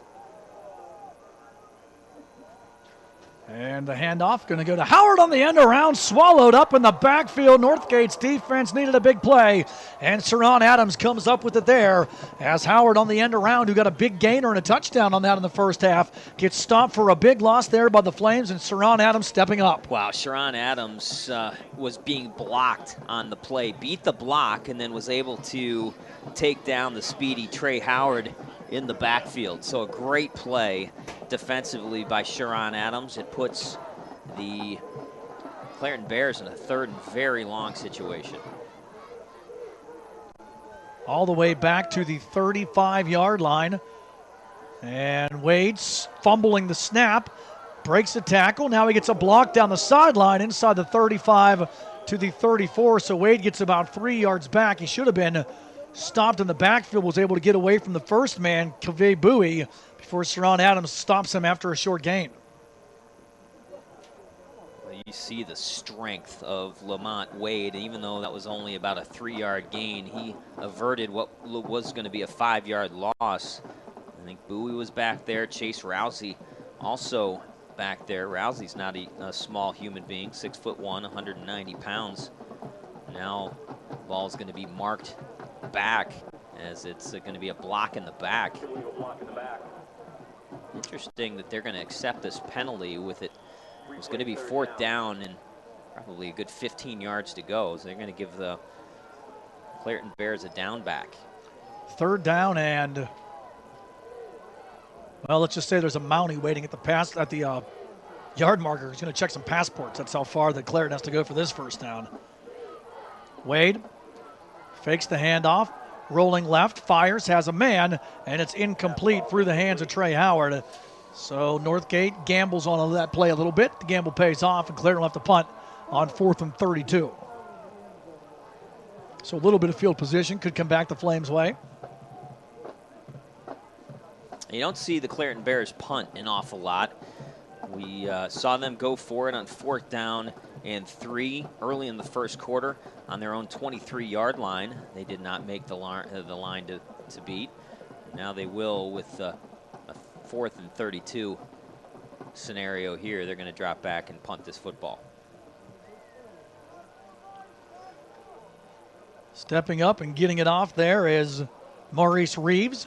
Going to drive Adams back inside the 10, but he finds some room up the far sideline, gets out across the 20 to the 25, and then gets hammered on the far sideline. Flag flies on the play. He got drilled. That was a late hit. He was out of bounds clearly before that late hit taking place. So good news for the Northgate Flames fans. They will take over in good field position here after getting the stop they needed. The ball will be probably marked right around the 42-yard line of the Flames to start this first possession of the 2nd half. Return got out to about the 28. And then Deshaun Kelly for Clairton walloped the return man on the far side of the field after he was already out of bounds. So not a good penalty there for the Bears, because going to give Northgate the free 15, but you also get the opposing team fired up a little bit when you hit a guy out of bounds too. And you saw the Northgate bench react to that as well. Yeah, it happened right on the Northgate sideline. So they're marking on off now. The ball will be dropped at the 42-yard line of the Flames. So good starting field position here. 1st and 10 at their own 42-yard line. Flames down 22-16 with 9:11 left here in the 3rd quarter. Snap, and it's would be a fumble, but there's a whistle before the snap. This is. I was wondering why Stephon Adams was just looking at that football like he was. Probably going to go against the Northgate Flames, but fortunately enough that was a pre-snap penalty, because the snap was awful by the center, Caleb Turner. Went sliding across the snow-covered turf. Stephon Adams, no chance fielding that ball cleanly. So while it was a 5-yard penalty, at least they will continue to maintain possession. 1st and 15 now for the Flames at their own 37. Stephon Adams out of the shotgun, fires to the near side, has a man, catch made at the 42, shedding a tackle out to the 45, out to midfield into Clairton territory, and knocked out of the Bears' 45-yard line is Elijah Thomas. So they'll get the 1st down and then some as Northgate comes through with the pass completion. Well, that's exactly what I thought they might be able to go to coming out of the 1st half. You know, more quick hitters. The Clairton Bears are giving them a little bit of cushion on that line of scrimmage. Why not throw them the football and let them use their speed and athleticism to gain yards after the catch? Fresh set of downs at the Clairton 46. Out of the shotgun, Stephon Adams. Gonna put Sharon Adams in motion from left to right. Stephon Adams rolls to the right, fires downfield, through the hands of a defensive back and nearly caught on the deflection by Mike Allen. As Clairton almost came away with the INT. Jordan Hines staying on the turf there to think about that one for a second because Adams pretty much put it right in his arms. Yeah, that was an ill-advised pass by Adams. He was rolling to his right, never easy to throw on the run. You mix in the cold temperatures and the wind, and that one got away from him. It's interesting because Mike Allen, had he continued to kind of run downfield on that play, kind of gave up on it because the ball was so far ahead of him. Had he kept running on the play, that ball might have deflected into his hands. He might have had a touchdown. 2nd and 15 for the Bucks at the Clairton 46. Out of the shotgun. And it goes the direct snap to Sharon Adams to the right side, gets back to the line of scrimmage and gets swarmed by the Clairton defense. First contact made by Travis Irons. And then a host of Bears in there as Pruitt and Rice clean it up for Clairton. Boy, that is the epitome of this Clairton Bears defense. It looked like as Sharon Adams was running to the right side of the offensive formation, it looked like he had some room to run. And then all of a sudden that hole closed up in an absolute hurry as there were about 3 or 4 Clairton Bears who were there to meet Sharon Adams as he went to turn the corner. And you see the guys making the plays too, Steve. The line and the linebacker showing how quick they are as they close on the ball carrier. 3rd and 8, ball now at the 44-yard line. Adams steps, fires, has a man, catch made to the 32-yard line in traffic, and a first down for the Flames as Mike Allen hauls that one in. I'm sorry, no, it's number 7, Chase Rousey, the tight end, who makes the catch. Fuqua makes the tackle, and he's a little bit unhappy on the play because that ball was tipped, and still coming away with the catch of the tight end, Rousey. Nice throw by Stephon Adams, finding the tight end, Rousey, down the football field. A good play by Rousey to really stay focused on that football to haul it in. Big play. 1st and 10 now at the Clairton 32. Reverse. Azzarello to the right side, tries to find room. He breaks a tackle, and he dives to the 25-yard line, picking up 7 on the play. Knocked down by Clairton's Devlin Clifford. But you see Northgate getting their offense going here, Steve. Things we didn't see in the first half. The passing attack starting to work, and now the razzle-dazzle coming in as well. Yeah, we see that that formation, that play run a few times a game. Every time we see Northgate play football games, so just a little inside reverse, kind of a scissors play that ends up in the hands of Azzarello. That time, gain of 7 yards on first down. 2nd and 3, pass to the near side, broken up at the line of scrimmage. Nothing doing there. As the Bears, Maurice Reeves knocks that one down at the line of scrimmage. Reeves is a nice-looking player, 6 feet 4 inches tall, 215 pounds, the junior. He and Vincent King is another excellent player on the line of scrimmage for this Clairton Bears defense. 3rd and 3, big play here for the Flames. Ball at the Clairton 25-yard line, down 22-6. Trying to drive here. Low snap in the ground. Picked up, found, firing downfield, and incomplete. Overshooting the tight end, Rousey, was Stephon Adams. Anthony Pruitt out in coverage for the Bears. 4th and 3 here now for Northgate. A little bit surprised that after that 7-yard gain on first down, Northgate didn't just try to keep the ball on the ground the next 3 downs. Now they found themselves in a 4th and 3 situation as they will go for it, down 16 points. Ball resting on the 25-yard line of Clairton Bears. Big play here in this football game for the Northgate Flames. 4th and 3 at the Clairton 25-yard line. Adams out of the shotgun, empty backfield. Fires to the far side, has a man, catch made at the marker, first down. Down the sideline, tackle broken inside the 10, and ran out of bounds on the far side of the field. Elijah Thomas.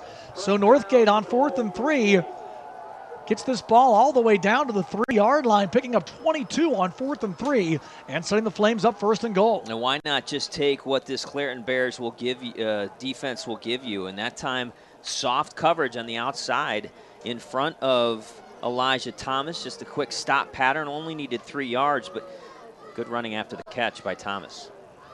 Big opportunity here for the Flames. Sharon Adams gets a call on 1st and goal from the 3, trying the left side, and he is not going to get in as Clairton's defense comes up with a big stop there. host of Bears into the backfield. Charge was led by Reeves. Pruitt in there as well for the Bears. The football will rest on the 1 yard line of the Clairton Bears. And to me, you just kind of continue to run that play, dive play into the line of scrimmage and hope that your offensive front's going to be tougher than what Clairton will throw at you. Toss to the deep back. Adams to the left side. Spins to the end zone. Touchdown, Northgate. Sharon Adams from 3 yards out. Stretches the field, crosses the goal line, and the Flames back into it with 6:16 left here in the third quarter. They cut the Clairton lead to 22-12. And the start of the second half could not have gone any better for the Northgate Flames. They get the stop. They force the punt on the first offensive possession for Clairton. They get the ball back, and they go down the football field. They score on the 1 yard touchdown run. And they're a 2-point conversion from making this a 1-score football game with 6:16 to go in the third quarter. Here come the Flames, getting that stop to start the third quarter, and now trying to make this a 1-score game as they have to go for the 2. Stephon Adams out of the shotgun. Man in motion's Azzarello. He'll get the call. Tries the reverse back to Allen, and Clairton reads that trick easier than a Dr. Seuss book. They'll throw Allen for a loss and stop the conversion, keeping the lead at 10. 6:16 left here in the third quarter. The Flames get on the board and cut the Clairton lead to 22-12. You're listening to and watching 2016 WPIAL High School football, only here on the MSA Sports Network. Log on every Wednesday night at 7 for the latest high school football news during this week in the WPIAL here on the MSA Sports Network. Join Don Rebel and other members of the MSA Sports team as they visit with WPIAL football coaches, plus they run down the upcoming schedule and preview the weekend's top high school football games. That's this week in the WPIAL, every Wednesday at 7 p.m. this fall, only on the MSA Sports Network. Officially back here at Chartiers-Houston. 6:16 left in the third quarter.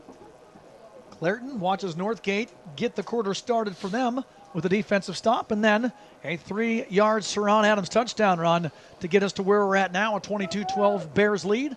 Matt Vandriak, Steve Nagler with you here on the network. Tonight's game brought to you by Progress. Progress First and Turf. Good start through this third quarter for Northgate. Really good start. I mean, they have done everything that T.J. Wiley wanted them to. A good defensive stop to start the quarter, and then they get the football back and score. Howard will scoop this one up at the 7-yard line. Gets across the 15 out to the 16 as a flag flies, and he's cut down over there. It's either going to be a hold, and now a late flag. It's going to be some extracurricular activities. As a couple of players from both teams mixing it up after the play was over. The first flag is either going to be a hold or a block in the back against the Clairton Bears. Took a while for Howard to scoop that ball up, but nobody from Northgate really down there around that he got out to about the 16, so we get about 9 on the return before the penalties. Tackle was made by Northgate's Elijah Thomas. Nice kickoff by Heeman Darji, the freshman. Offsetting personal fouls. Those are going to offset, and then the hold against Clairton will be enforced. So the Bears will be backed up inside the 15. Yeah, they're actually going to be they're going to march this one off. It'll be half the distance from the 19-yard line. So they will start this drive, will the Clairton Bears offense, inside the 10-yard line. And again, another good break for the Northgate Flames. They're feeling pretty good about themselves. They would have loved to have gotten that 2-point conversion to get to within one, make this a 1-score game. As it is, they're down 22-12. And the Clairton Bears with 3 touchdowns and 2 2-point conversions to their credit. Northgate has scored a couple of touchdowns and have not gotten any points after the touchdown. So this ball's going all the way back here to about the, they're all the way back at the 5. I guess it was based on the spot, yeah. Whatever happened to just being a 10-yard penalty? Actually, they're going to call it the 6, it looks like. So here come the Bears to the offense, and Northgate has a chance here to get this ball back and get good field position out of it. Lamont Wade to the right side, lowers his shoulder, dives out to about the 9 before Rousey and Thomas wrestle him down. Picks up 3 on it. Does Lamont Wade.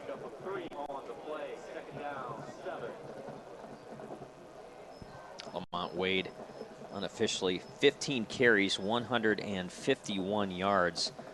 He has 2 carries so far this half, but he's gained 46 yards on those 2 carries. Wade really having to carry the load here for Clairton with Noah Hamlin out. 2nd and 7 from the 8-yard line. I'm not sure what the status of Noah Hamlin is. We'll try to find out post-game. Out of the shotgun now. Wade stopped in the backfield as Northgate's defense gets another big play.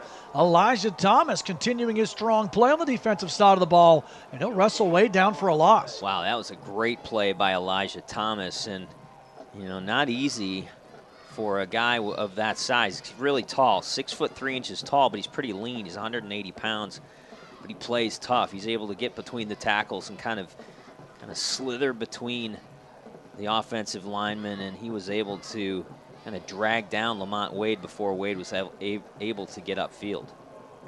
3rd and 7 for the Bears, ball at their own 8-yard line. Big play here for the Northgate defense, down 10. Wade going to go right up the middle to Fuqua. He's going to get pushed backwards by the Northgate defense. Thomas in there as well as Kaveh Bowie, and Northgate gets a big defensive stop. Wow, that is a great defensive possession for the Northgate Flames. They get another 3 and out as the Clairton Bears will be forced to punt from their own 10-yard line, and a couple of very inspired defensive possessions to start this second half for the Flames. Reeves will kick this one from the 2, and he gets a good boot off here. Going to take a Clairton bounce across the 45, still rolling all the way into Northgate territory to the Flames' 48-yard line. So a good kick by Reeves, but another good start for the Flames. They'll start on their own 48-yard line with 3:46 left here in the third quarter, down 22-10. They have all the momentum right now in this football game. They've scored the only 6 points of this second half and have cut this Clairton Bears lead to 10. And they will get to go back out on offense again. Stephon Adams found his rhythm in that last drive, completing 3 of 5 of the pass attempts, 3 of the 6 pass attempts that he tried this in that first drive. And a high snap on the direct snap to Saran Adams, able to field it like a shortstop and still get ahead for a couple yards before he gets belted on the play by Anthony Pruitt, who unleashed a fury on that tackle. Wow, what an athletic play by Saran Adams, though, because that snap was so bad. It was outside of his body on the left side. He just kind of threw out his left hand and popped the ball in the air. He caught it and was able to get upfield for a gain of 2 yards. Ball at midfield, 2nd and 8 for the Flames. 3:10 left here in the third quarter, down 22-12. Handoff to Saran Adams to the left side. Finds some room, breaks a tackle. First down to the Clairton 40-yard line. Saran Adams gets 10, and the Flames confident here on offense, moving the sticks. Clairton's Leonard Robinson makes the stop, but not until Adams had passed the first down marker. Well, credit goes to that offensive line. Dorsey, Fowler, Turner, Mangone, and White opening up good holes for this offense. And Saran Adams, he was able to get 10 yards on that 2nd and long. Ball at the Clairton 40-yard line now. Fresh set announced for the Flames. Stephon Adams will opt out, leaving Saran Adams in the backfield. Faking the handoff, he's going to call his own number to the left, and he'll push forward, still on his feet, to about the 36-yard line. Gets a solid 4 yards on the play before being wrestled down by the interior of the Bears defense. Devlin Clifford leading the charge. He had some help on the play from Leonard Robinson as well. Quarterback Stephon Adams lining up initially in the shotgun. He moved to the left side of the formation. Saran Adams moved to the running back in the Wildcat, and then just kind of followed the lead blocker and Mike Allen as he came to fake the jet sweep. Good gain on first down. 2nd and 6 for the Flames from the Clairton 36-yard line, down 10, but on the move. Stephon Adams out of the shotgun, and he's looking to throw. Firing downfield, has a man, coverage there, intercepted inside the 5-yard line by the Bears. They come away with the interception, and Jordan Hines in single coverage over there with Elijah Thomas, giving up some height, but he comes away with the INT. Oh, second INT thrown by Stephon Adams of the night. The first one was not too consequential. It came on a 4th down play. That time it will act almost like a punt, but with the Northgate Flames, feeling pretty good about themselves. They don't like turning the ball over there. Nice play by Jordan Hines, the 5'11", 160-pound junior, really running stride for stride down the right side of that offensive formation with Elijah Thomas. Yeah, a little bit of battling there between the receiver and the defensive back, but no foul on the play. And Jordan Hines comes up with the big play. So Clairton will start at their own 2-yard line. Wade directing traffic as he has Pruitt moving out to the left side. Comes Wade, tries the middle. Good strong run by Wade across the 5 out to the 6. Close to the 7-yard line, so Wade will get 5 on first down for a couple of Flames. Able to get in there. Thomas in on the tackle.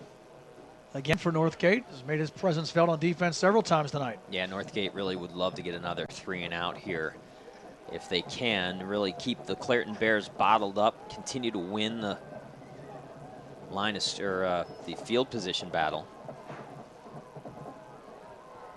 2nd and 6.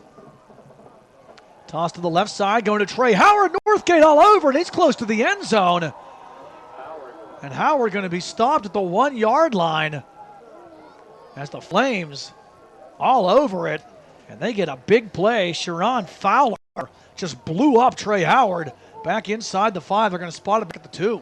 Trey Howard has run the ball twice in the second half. He's lost 9 yards on those 2 runs.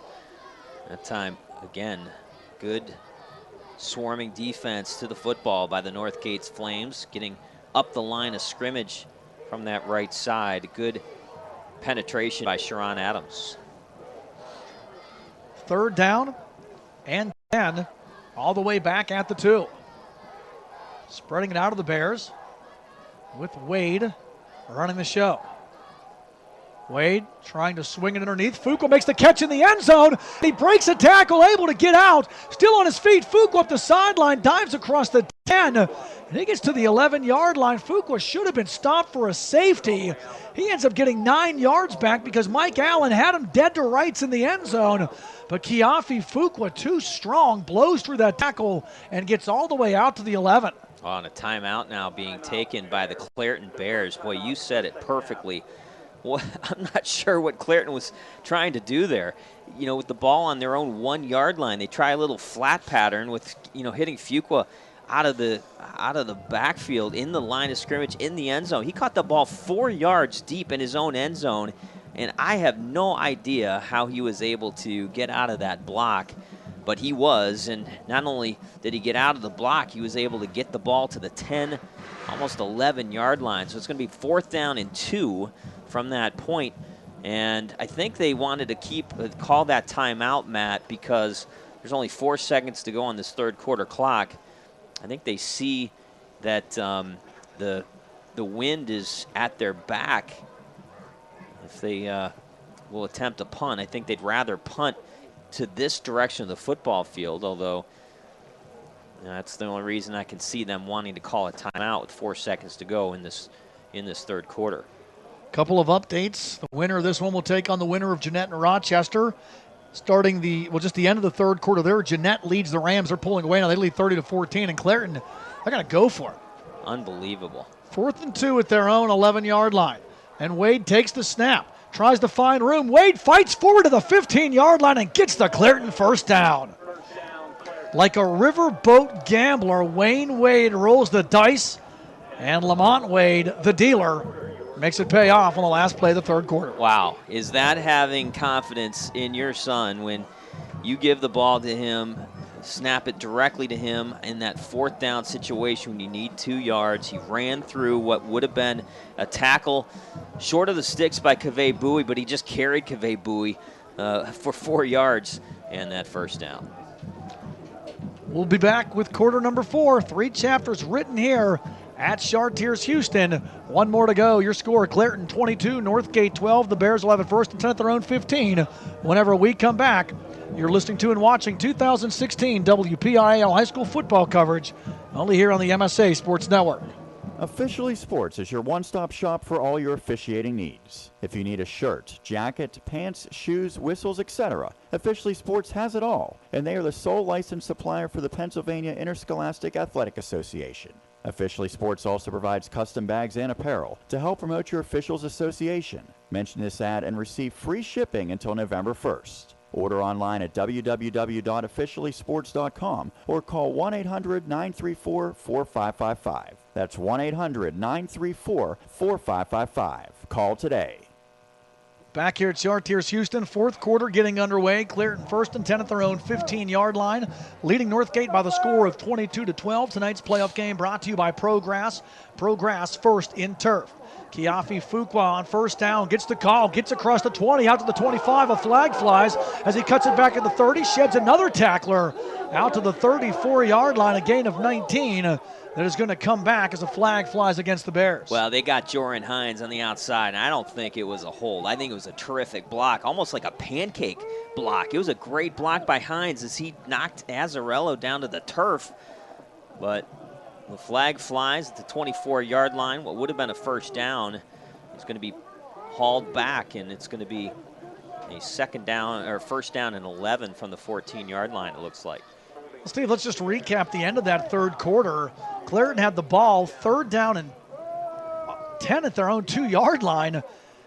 Lamont Wade with a swing pass to Kiafi Fuqua in the end zone, who should have been stopped for a safety, but he was able to muscle through a would-be tackler and get 9 yards, which gave Wayne Wade a chance to think about it. He called a timeout. We thought maybe for directional positioning on the punt, but went for it on 4th and 2 from the 11 and got it. Clairton now all the way back to the 15-yard line here. And the handoff to Fuqua to the right side this time. He gets out across the 17, diving to the 18-yard line, about 3 on the play. Wrestled down by Kaveh Bowie. That really, I mean, that could have been a Northgate safety, making it a one-score game and getting the ball back. That's right. You're exactly right. It was 2 great runs by both Fuqua and Lamont Wade.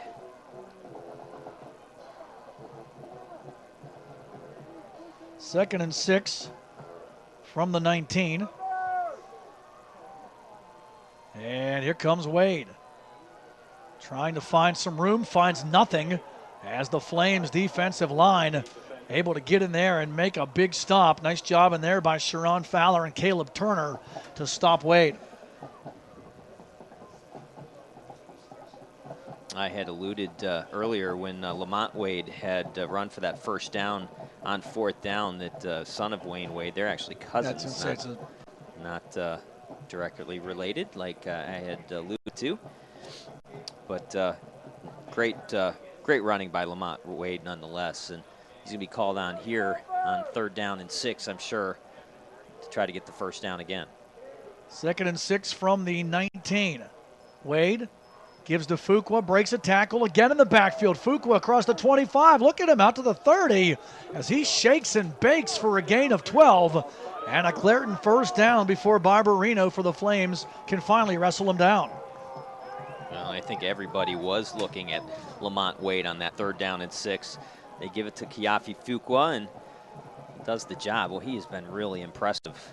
He does not run like a traditional fullback. He doesn't. He's did a nice job in the first round against Avella, 134 yards and a touchdown when Lamont Wade didn't play in that game. And now tonight, with the absence of Noah Hamlin, he's helped out Lamont Wade in carrying this offense.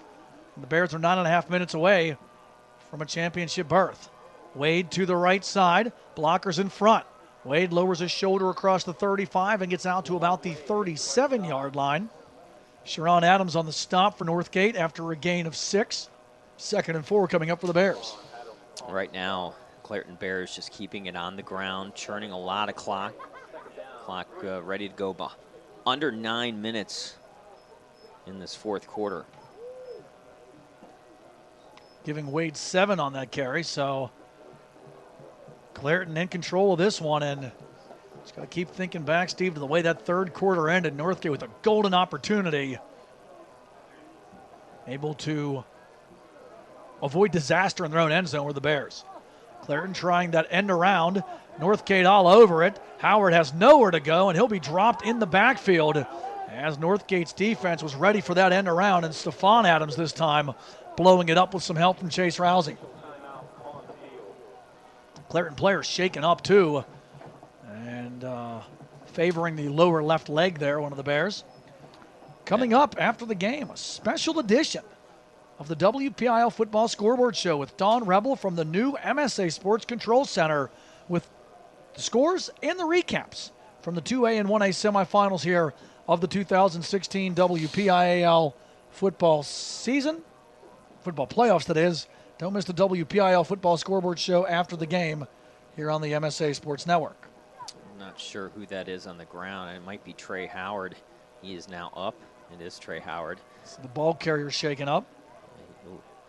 Well, he just kind of stopped in his tracks as he was walking off the football field. Now he's favoring that left knee a little bit. We'll have to keep an eye out on that. He lost 6 yards on that carry on 2nd down, so it's going to be 3rd down and about 9 yards to go. Trey Howard has carried it 3 times and has lost 15 yards on those 3 carries here in the 2nd half. That jet sweep to him has been kind of hit or miss. He ran for a 7-yard touchdown run and a 50-yard touchdown run in the 1st half, but he's also lost several yards quite a few times so far here as well. 3rd and 10 coming up for the Bears. And now they're going to make Trey Howard head back off the field, of course, because he was injured on the previous play. Good job by the officials to notice that. Both AA games have gone final. Steel Valley rolls over Riverside 42-0. They'll meet the Neshannock Lancers for the 2A championship next Saturday at RMU. Neshannock defeats Washington tonight by the score of 27-7.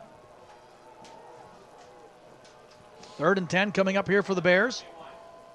Winner of this one will take on the winner of Rochester and Jeanette, and the Jayhawks have pulled away in that one. They lead Rochester 30-14 in the 4th quarter, so round 2 between Clairton and Jeanette on the regular season, and back-to-back WPIAL title matches between the Bears and Jayhawks coming up perhaps next week at RMU. Yeah, these two teams played in week 9. Yeah, actually it was, week 9. And had a chance to cover that one. Clairton defeated Jeanette 32-13. Flag before the play. I think Northgate jumped offside, but that first game against Jeanette, Steve, it was a real defensive battle until the 3rd quarter where the team started to exchange touchdowns, and then Clairton eventually pulled away late. But the key to that game for the Bears was Lamont Wade actually was injured in that game and only played 1 down of offense in the entire 2nd half. But when Clairton needed a big play, Wade came in and broke a 56-yard touchdown run to put the game out of reach. So we'll see. And then had surgery. And came back a week later and rushed for 225 in the victory last week over a pretty good Fort Cherry team. Amazing. You or me, we would have been out a good couple of months after that surgery. Wade has not missed a beat. And here he comes here on 3rd and 5. DeFuqua stopped in the backfield. Northgate gets a big defensive play there as penetration by the Flames. And into the backfield is Caleb Turner. Turner was there and Stephon Adams was there. Both those young men really breaking that play up from the get-go, and it's going to force Clairton Bears, I think, to punt the ball away now from their own 34-yard line.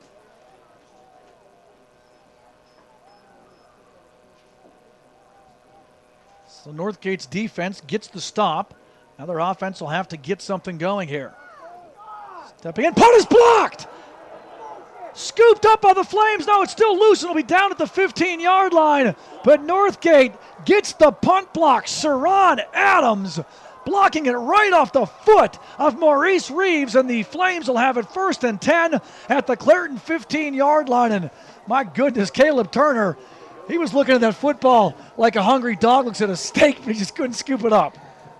Wow, what a great turn of events for the Northgate Flames. I was watching Vincent King, the sophomore punter. He really did not drop back all that far. I would say only about 10 yards off of the line of scrimmage. And the Northgate Flames were able to break through. Stephon Adams there with Sharon Fowler to knock down that punt. Caleb Turner was there as well. And now they have great field position to start this drive. Here come the Flames, 1st and 10 at the Clairton 15-yard line. 6:54 left in the 4th quarter, down 22-12, but knocking on the door. Adams to the left side. Sharon Adams trying to string the play out, and he'll get dropped. Clairton's defense just too quick for that, and Lamont Wade on the defensive side of the ball drops Sharon Adams for a 3-yard loss. You see the speed and the awareness of Lamont Wade to kind of get out there on that sweep run by Sharon Adams. Able to knock him down 2 yards in the backfield, and I think Northgate got away with a hold as well on that play. 2nd and 12 from the 17. Stephon Adams out of the shotgun. Rolling to the right, cutting it back inside, spins, and gets a couple down about the 14. It's actually Sharon Adams on that carry. Travis Irons in there, making the stop for the Bears, with some help on the play from Anthony Pruitt. And the Northgate Flames are going to have to move a little quicker than they're moving right now. The clock has gone under 6 minutes, and they're going to need to score and get the ball back in order to overtake this 10-point deficit against Clairton. 3rd and 10 for the Flames at the Clairton 15-yard line. No better time, no better opportunity for the Flames to make this a one-score game than right now. Shotgun set. Sharon Adams stays in. He's going to fire, has a man incomplete, and a flag on the play against the Bears on that inside pattern. Looking on the far side of the field for Elijah Thomas, and the officials say that Thomas was held up. Surprisingly, it was Sharon Adams, not Stephon Adams, throwing the football there, but a good pass and a good route, and the Bears called for interference. This should not give the Northgate Flames an automatic first down. This will probably be, if it's stepped off correctly, a half the distance to the goal penalty, which will take the ball down to about the 8-yard line. It is not an automatic offensive first down in high school football, so it should still be 3rd down in about 2 or 3 based on where they mark this football. So we'll see where they're going to spot it at. See what the officials will sort out here.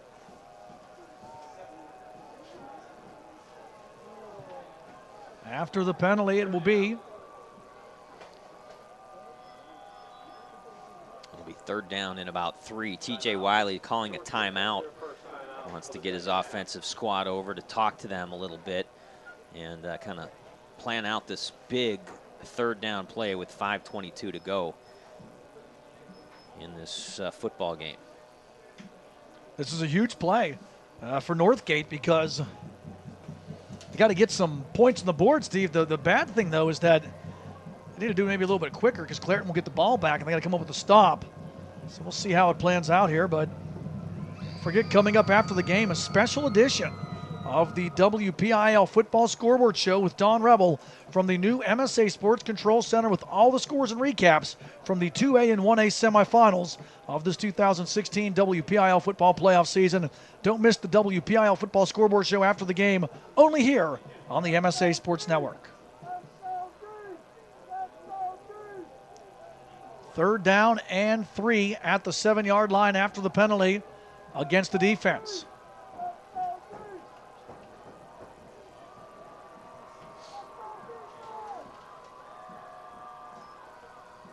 Adams Rolls, fires, has a man, incomplete.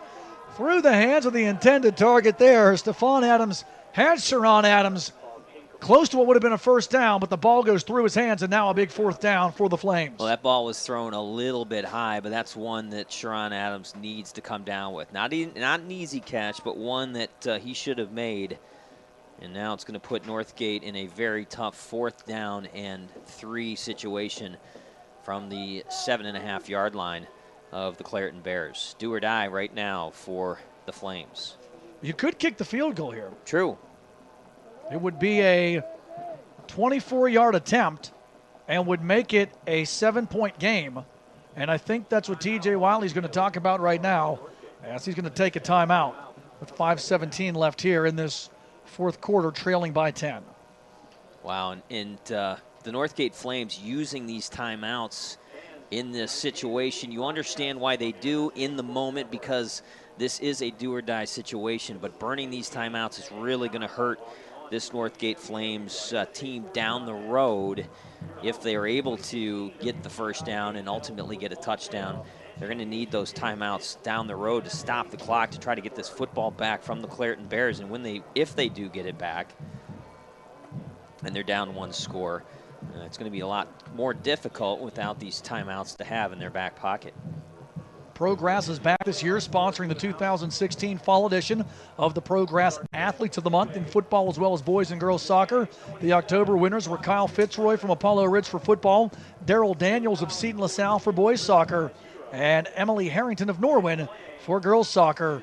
Info coming soon for the November voting as well. Out of the timeout, 4th down and 3 from the 7. Northgate going to go for it. Toss sweep to the right side. Sharon Adams pushing forward. He's inside the 5, still fighting, and he's going to be close to the first down. I think he has enough. Good second effort there as he ran right into the teeth of the Clairton defense. Got hit pretty hard on the play by Anthony Rice, but it's going to be enough for the first down. Well, they stacked the formation heavily to the right side. They had 2 lead blockers in the backfield to the right of Sharon Adams, and Sharon Adams just followed them to a T, ran inside the 5 down to the 3-yard line. So they do get the big first down and goal now with the ball on the 3-yard line. Bunch set. Adams, the last of 3 backs, tries the middle of the line, and he gets buried, but a second effort, and he pushes forward and maybe got a yard out of it. He was going the wrong way. Pruitt drilled him into the backfield, but Adams able to fight through that first tackle and get back to the line and maybe one before Irons wrestles him down. Well, that was a really fun play to watch. You saw a lot of will from both of these teams. The Clairton Bears strong at the line of scrimmage, but Sharon Adams fighting till the very end. No gain, so it's going to be 2nd and goal now from the 3. Stephon Adams under center. Toss sweep to the left side to Sharon Adams. He's going to try to stretch the field, and Clairton strings it out and stuffs him.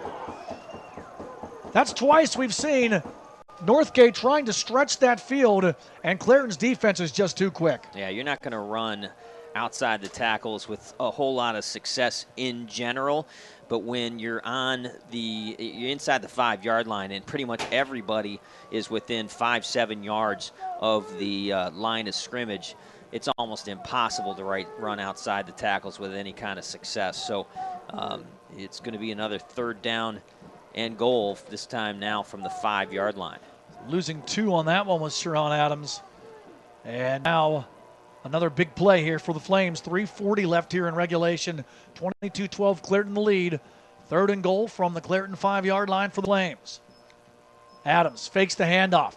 Rolling to the right, he wants to call his own number. Adams has some room, dives to the corner. Touchdown Flames!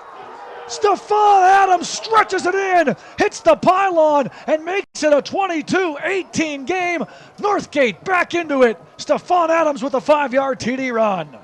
Well, they faked the run to the left side, and then Stephon Adams just took off to the near pylon, and he was able to utilize his speed and his will to get to that pylon. And a huge, huge conversion on 3rd down and goal.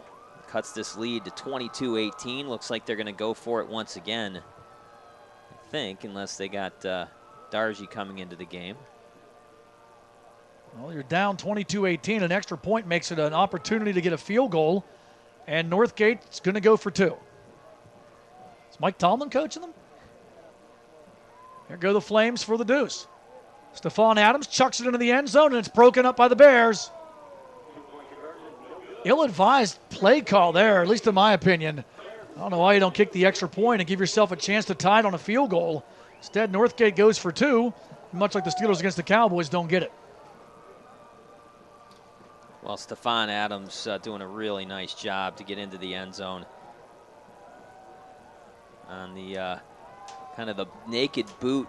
They ran the fake to the left side of that offensive formation, and Stephon Adams came out naked. They had nobody to throw to. It was him or nothing. He was able to outrace the defenders of Clairton and stay on his feet long enough to get to that pylon. I agree with you, Matt. I'm not sure why they go for two there. Heeman Darji has a great leg, and while the conditions aren't great, it's an extra point. Why not go for I mean, like I said, I could see it if it was an opportunity to maybe tie the game, but now you have to get a touchdown when a field goal could have given you the chance to tie. And as you said, it's not an ideal night for kicking, but the snow pretty much is dissipated, the field's cleared off, and the wind for the most part has settled down too. So I'm not sure what the thought process was there. I disagree with it, but we'll see what happens. And now we'll see if they go for an onside kick. They do, to the near side of the field. Bouncing ball through Clifford's hands, but it goes out of bounds. Lining up two kickers did Northgate there. And Darji as well as Rousey both ran to the ball, and then Rousey kicked it here to the near side, and it went off of Devlin Clifford's left shoulder, but luckily for the Bears, right into their bench. And they are saying that it was touched, and so the ball will be spotted at the point that the ball went out of bounds. Actually, it was a pretty good onside kick, except for the fact that it had just too much pace on it, and the ball just kind of quickly got out of bounds. If it would have hit Reeves a little bit more squarely, then it would have been a chance for Northgate. They still got time to get a stop if they get a 3-and-out here. I think they still have one timeout remaining. They're not going to have a whole lot of time to do a lot after that. Wade handing off. Fuqua to the right side, stretches the field, stiff arm, dives forward, and smartly stays in bounds. After a gain of a couple, Stephon Adams will get credited for the tackle, even though he tasted a heavy stiff arm. And that's smart by Fuqua there, because he was heading towards the sideline and dove down instead of stepping out of bounds. And the focus right now for Clairton is to get that lead stick. One first down is going to do it here. 2nd down and 8, so only 2 gained on the play, out to the 43-yard line. Here come the Bears. No hurry here as they're back to the line. Out of the shotgun, it's Wade. And he's going to come here to the near side. Trying to stretch the field. Wade has a first down the near sideline. Lamont Wade. See ya. Touchdown, Clairton Wade from 57. And the Bears tell the fat lady to put the hot dog down and start singing. 28-18, Clairton with 2:24 left. Well, they only needed a first down. They got something better. A Lamont Wade 57-yard touchdown run off the left side of the offensive formation. I don't know if he was even touched. Is down on the football field is Sharon Adams. He is up. It's like he's holding his left wrist maybe. Lamont Wade getting it done when it needed to be gotten done the most. Not only salts away this win, but extends the lead. Amazing run by Lamont Wade. That's what Lamont Wade brings. Steve, it's funny because you were talking about, the Jeanette game in week 9, and it was just like that. Jeanette had gotten back into the game, and then Wade, only offensive play of the second half, scored on a 56-yard run. This time a 57-yard burst here after Northgate had cut it to 22-18. Wade to the house. Makes it a 10-point game, and the Bears will try to add 2 more because, Clairton just doesn't have a kicker. have to ask Wayne Wade about that. Lamont Wade wants to throw here on the two-point conversion, stretching as far as he can. Back of the end zone, has a man wide open, and Trey Howard can't hang on to it. Oh, my. Wade has a flag on the play, too, and Wade might have gotten hit out of bounds. I think that was Joran Hines in the back of the end zone, and either Hines or Clifford, not sure which, but that ball was about as easy of a catch as you're going to have. He just didn't look it in, and we'll see what this flag is. It might give Clairton another crack at the two-point conversion. I think it's a hold against the Bears. Okay. So back to a 10-point lead for the Bears with 2:24 to go. UPMC Sports Medicine is partnering with MSA Sports this year for their Stay Strong and Play On program, featuring monthly spotlights on athletes who have overcome injury and continue to pursue and excel at their sport. UPMC will be granting 2 $1,000 scholarships at the end of the year to athletes who have managed to stay strong and play on. Look for nomination details on msasports.net. And the team at MSA Sports would also like to thank BSN Sports for providing our team with the new black and white polos for the school year. At BSN Sports, PGH has joined the MSA Sports sponsorship family, and we'll be featuring a weekly Coaches Game of the Week here on the network. If you're here tonight, you know that this is your BSN Sports Coach of the Game. Stay tuned afterwards for an interview with the winning coach. And Wayne Wade looking to be that interviewee. 2:24 away, and now a 28-18 Clairton lead. Lamont Wade, a week after a 15-carry, 225-yard performance with 3 touchdowns on the ground. He follows it up this week, 21 carries, 224 yards, and 2 touchdowns. Not bad. For a guy who had knee surgery 2.5 weeks ago. Yeah.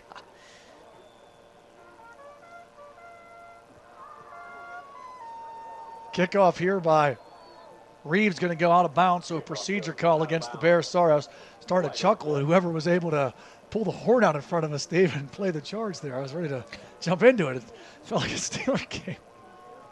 Old man Winters here. People are playing horns. It's like a Steeler. That's just like being in 3 River Stadium in the 70s. And the Northgate Flames are going to make the Clairton Bears kick it again from 5 yards deeper. I don't blame them for the fact that Northgate has some pretty special skill position guys that run this football back for them. For Northgate, though, you're just thinking, no matter how this one ends, if you end up losing it, how close they were. Yeah. The end of that third quarter just comes back to when Fuqua was in the end zone and should have been stopped for a safety, which would have made it a 1-score game and given Northgate the ball right back. But we'll see how this one ends. Still time left, but a 10-point lead, so the Flames will have to strike quickly. They're going to need a big play. Maurice Reeves is going to hammer this one right down the middle of the field. Saron Adams will field at the 15, crosses the 20, the 25, out to the 30, now to the 35-yard line, and he'll be stopped there on a good special team stop by Joe Stoudemire for the Bears. Well, Northgate Flames have a very much of an uphill battle now, down 2 scores, 28-18, and only 2 minutes and 16 seconds left on this fourth quarter clock. And they have also burned a couple of timeouts, so they will have to work quickly and possibly utilize their field goal kicker, depending on the scenario. I think if you get into field goal range quickly, maybe you kick the field goal to leave a little bit extra time on the clock. You try an onside kick. We'll see how it all kind of goes down from here. But Northgate, big hill to climb. They got to get in range for something here first. 1st and 10 at the 35. And they're going to chuck this one behind the line of scrimmage, looking for the double pass. Downfield, has a man, but it's picked off by the Bears. Lamont Wade with blockers in front of him. And Wade down the near sideline extinguishes the Flames. Clairton makes it 34-18. Lamont Wade with the pick 6. And the Bears are heading to Robert Morris. Well, Lamont Wade, all everything. Does it offensively and doing it again defensively. 2nd interception return in 2 weeks as well. This one from 53 yards out as he picks the ball off at his own 47-yard line. That ball just hung up in the air way too long. I think Mike Allen was open, but Sharon Adams took a while to get rid of the football, and Lamont Wade came from the other side of the football field and picked that ball off. And boy, he had a head of steam coming up the football field down the left side, the left sidelines, and able to get into the end zone. So a couple of scores in 24 seconds for the Clairton Bears. That play right there, Steve, shows you why Tennessee, Ohio State, Pitt, West Virginia, and you name it, have all knocked on Lamont Wade's door about coming to play football for them on the next level in the defensive backfield. 2-point try, handoff going to go to Kiafi Fuqua, and he ends up getting stuffed for a big loss there by the Flames' Kenny Azzarello. But Clairton exploding here in this fourth quarter to extend this lead to 34-18. And the Bears and Jeanette looking like they might be going at it. Round 2 and the second year in a row for the Class 1A championship. No longer on the highway to Hines, but the road to RMU. And Clairton hoeing that road just as well as they did the highway. Lamont Wade any good? Goodness gracious, what a game he has had. Only a few weeks after knee surgery. Wasn't sure how he was going to respond to the surgery, if they'd even get him back. They have gotten him back, and he might be better, even not at 100% than he was before. He has gained 449 yards on the ground the last 2 weeks. He has scored 5 touchdowns rushing the football. He's also scored 2 more on the defensive side of the football, a couple of interception returns, one from 101 yards last week, that one from 53 yards. Just an outstanding football player. All other games are final. The Jeanette Jayhawks have beaten Rochester. Jeanette wins by the score of 30-20, and they are awaiting the Clairton Bears, who are 2 minutes away from another game against the Jayhawks for the title. Saron Adams on the return, getting out to the 30, breaks the tackle, still on his feet, fights out to the 36-yard line. There the Bears' Leonard Robinson brings him down. So it's been a good game. I mean, Northgate, they've shown up. They didn't give up when they got down by 16. They made it a game, made it a one-score game in the fourth quarter, but just too much Lamont Wade, and Northgate's not the only team that's had a problem with number 38 in orange and black. Boy, you said it. I was just thinking that same thing. You're going to look at this final score in the paper tomorrow or on social media. You're going to see 34-18 or maybe a derivative of that. And you're going to say, well, you know, Clairton handled them pretty easily. This game was 22-18 with just several minutes left to go. And the Clairton Bears just able to get a couple of late touchdowns to really pull this out.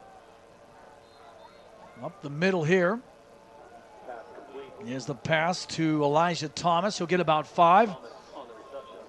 Steve, finally the wind has taken our sign down. It held up on the scoreboard all night. It really, I mean, it fought,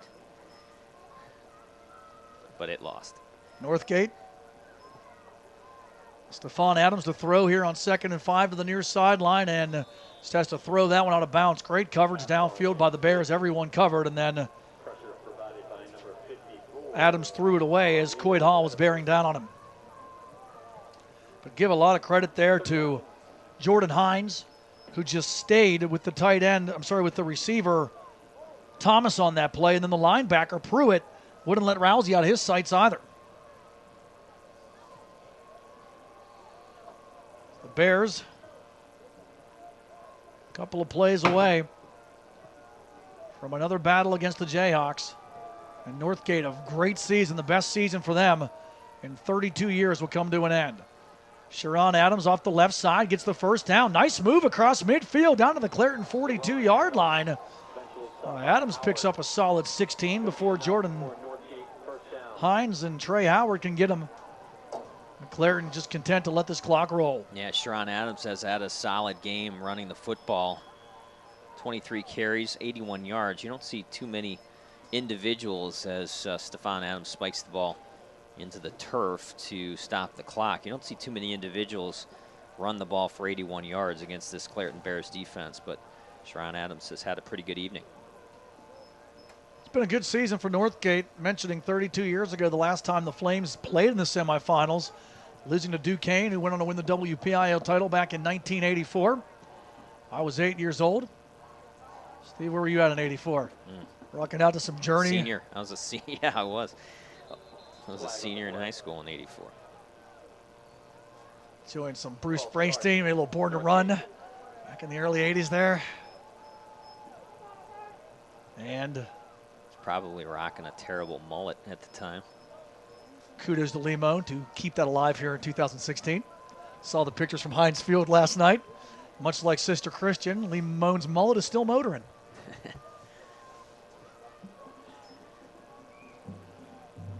Coming around here is, wow. That was Azzarello, and talking about the 1980s, channeling his inner Nikita Koloff right there, was Clairton's Jordan Hines. So he just took him out with a Russian sickle coming across the 45. Azzarello was dragged down by the neck, basically, and a flag down. Now another one. And the Bears are clapping. It's going to go against unsportsmanlike conduct against Northgate. So the penalty was not called because even though it looked bad, Hines clotheslined the man down, but really there's nothing that says you can't do that. He didn't grab a face mask. He didn't grab the jersey and horse collar him. He just caught him with the Russian sickle. And Northgate not happy about it. Frustration coming into it there, and they get penalized 15, but this one literally is all over. They got two of them. Yeah, they're going to get two consecutive unsportsmanlike conduct calls. One after the play.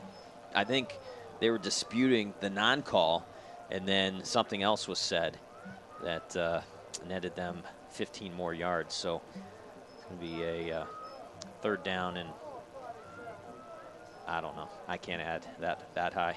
Third down and about 50? 40, yeah, 58, third and 40. And another flag, so why not push for 50? It's all over but the crying and the penalties here, literally. So 23, so 27. They got to get down to the 32. 45 yards, third and 45. You can tell the wind's picking up. Handoff on the delay to Azzarello. He'll go nowhere. Clairton will make that stop. Azzarello tried to run to the left side of the formation, caught behind the line of scrimmage. And that'll do it. As the clock kicks down to 0, the Clairton Bears defeat the Northgate Flames by the score of 34-18. So the Bears and the Jayhawks will do it again for the WPIAL Class 1A title next Saturday at Robert Morris. We'll take a break and be back to recap it and wrap it up. Clairton wins 34-18. You've been listening to and watching exclusive coverage of the 2016 WPIAL football playoffs only here on the MSA Sports Network. Right now, when you refer a friend to open a new personal or business checking account at First Commonwealth Bank, you can earn a generous cash reward. It doesn't even have to be a friend. Could be a relative. Could be a Bruins fan. Could be that guy over there with the weird hair thing going on. It doesn't matter. Refer anyone to open an account and it will really pay off for you. They'll even get a cash reward themselves, no matter who they root for. First Commonwealth Bank, member FDIC. Learn more at a local branch or visit fcbanking.com. Life is about having the confidence to know you can do anything right. I get that at Carlo. I graduated with top awards, but beyond the classroom, Carlo helped me learn a lot about myself. Carlo brings out the best in you. I know I'm going to be a fantastic nurse. I know whatever I come across, I'll be prepared. I can't think of a better place to start the rest of my life, because at Carlo, I know I matter. I matter. I matter. Enroll at Carlo University. Visit carlo.edu. The team at UPMC Sports Medicine doesn't just rebuild wrists and knees. They build better athletes. Athletes at every level who want to get stronger and faster and prevent injuries. Fact is, no other sports medicine program in the region is more experienced when it comes to treating, training, and inspiring athletes. UPMC, the official healthcare provider of the Penguins, Steelers, and you. Find out more at upmcsportsmedicine.com. When looking to replace your athletic field, choose ProGrass, first in turf. ProGrass has installed over 500 fields in the U.S. Getting the best artificial turf for your field depends on both the product and the partner you choose. That's why architects, athletic directors, and players choose the ProGrass Performance System. ProGrass maintains an active presence in the synthetic turf industry as members of the Sports Turf Management Association and the American Sports Builder Association, and is proud to be recognized as the FIFA preferred manufacturer. Call ProGrass today, 866-270-6003, or visit them on the web at www.progressturf.com. ProGrass, first in turf. For the most complete recap of Friday night's WPIAL football action, tune in on your way home from the game to the MSA Sports Scoreboard Show here on the MSA Sports Network. Hi, I'm Don Rebel. Join me in the MSA Sports Gang for all the scores and recaps from the top games, plus the MSA Sports Roundtable. That's the MSA Sports Scoreboard Show after the game on Friday nights on the MSA Sports Network and at msasports.net. Back here at Chartiers-Houston, putting the finishing touches on Clairton's 34-18 win over Northgate in this Class 1A semifinal round matchup. Matt Vandriak, Steve Nagler with you here. Tonight's game brought to you by ProGrass. ProGrass, first in turf. Steve, this game was a close one. It was a battle. Northgate down by 16 at the half, battled back to make it a one-score game in the second half, but in the end, just too much Lamont Wade as he comes away with a big 57-yard touchdown run and then a 53-yard interception return to put the exclamation point on this Bears victory here tonight. Yeah, Northgate got on the board quickly early in the first part of the second quarter. They score on a 15-yard touchdown return after a fumble by Lamont Wade. Kaveh Bowie goes in from 15 yards after scooping up the fumble. They go for two, no good. Northgate had a 6-0 lead, but 3 consecutive touchdowns in the second quarter. One by Lamont Wade from 3 yards out, a 7-yard touchdown run by Trey Howard, and then Trey Howard went over the left side, running the jet sweep 50 yards with just under a minute to go in that first half. And Clairton took a 22-6 lead into the halftime. But Northgate able to score a couple of times in the midway through the third quarter and early on in the fourth quarter. A 1-yard touchdown run by Sharon Adams and a 5-yard touchdown run by Stephon Adams. Both times the 2-point conversion's no good. They got to within 4 points, 22-18, but boy, Lamont Wade was able to hammer the nail into the coffin of the Northgate Flames. He scores from 57 yards out on a touchdown run with 2:24 to go. And then he picks off a flea flicker pass from Sharon Adams and gallops 53 yards into the end zone on the INT return. And that's your final. The Clairton Bears defeat Northgate by the score of 34-18. Lamont Wade, 21 carries, 224 yards, 2 touchdowns on the ground. He also returns an INT for a touchdown. Trey Howard, 7 carries, 42 yards, and 2 touchdowns. Kiafi Fuqua, 12 carries, 85 yards. Clairton Bears totaling 358 yards of total offense. Northgate Flames, led by Sharon Adams on the ground, 23 carries, 81 yards, and a touchdown. Stephon Adams, 6 out of 18 through the air, 73 yards. He also ran the ball twice and gained a total of no yards, but he did score on a 5-yard touchdown run. Kenny Azzarello, 9 carries, 18 yards. They had 176 yards of total offense. Once again, your final score, Clairton 34, Northgate 18.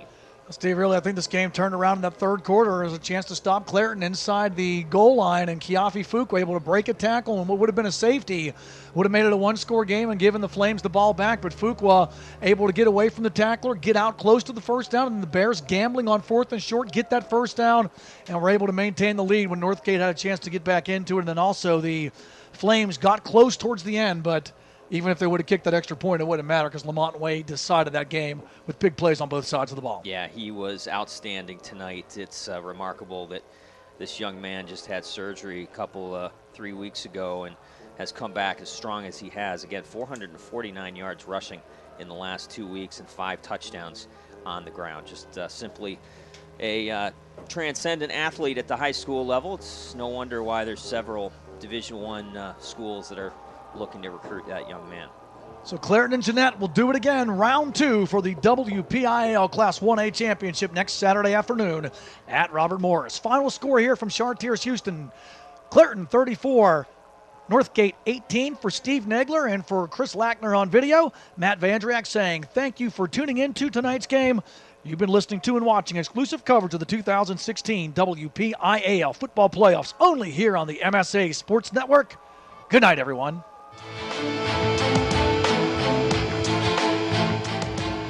You have been listening to exclusive coverage of the 2016 WPIAL football playoffs at MSASports.net. Sponsored in part by Progress, by First Commonwealth Bank, by UPMC Sports Medicine, by Carlow University, by Officially Sports, by Dollar Bank, by Monticello's Italian Restaurant, and by Management Science Associates. You can follow the high school football playoffs all the way through the PIAA state championships by logging on to www.msasports.net. The preceding has been an exclusive presentation of the MSA Sports Network.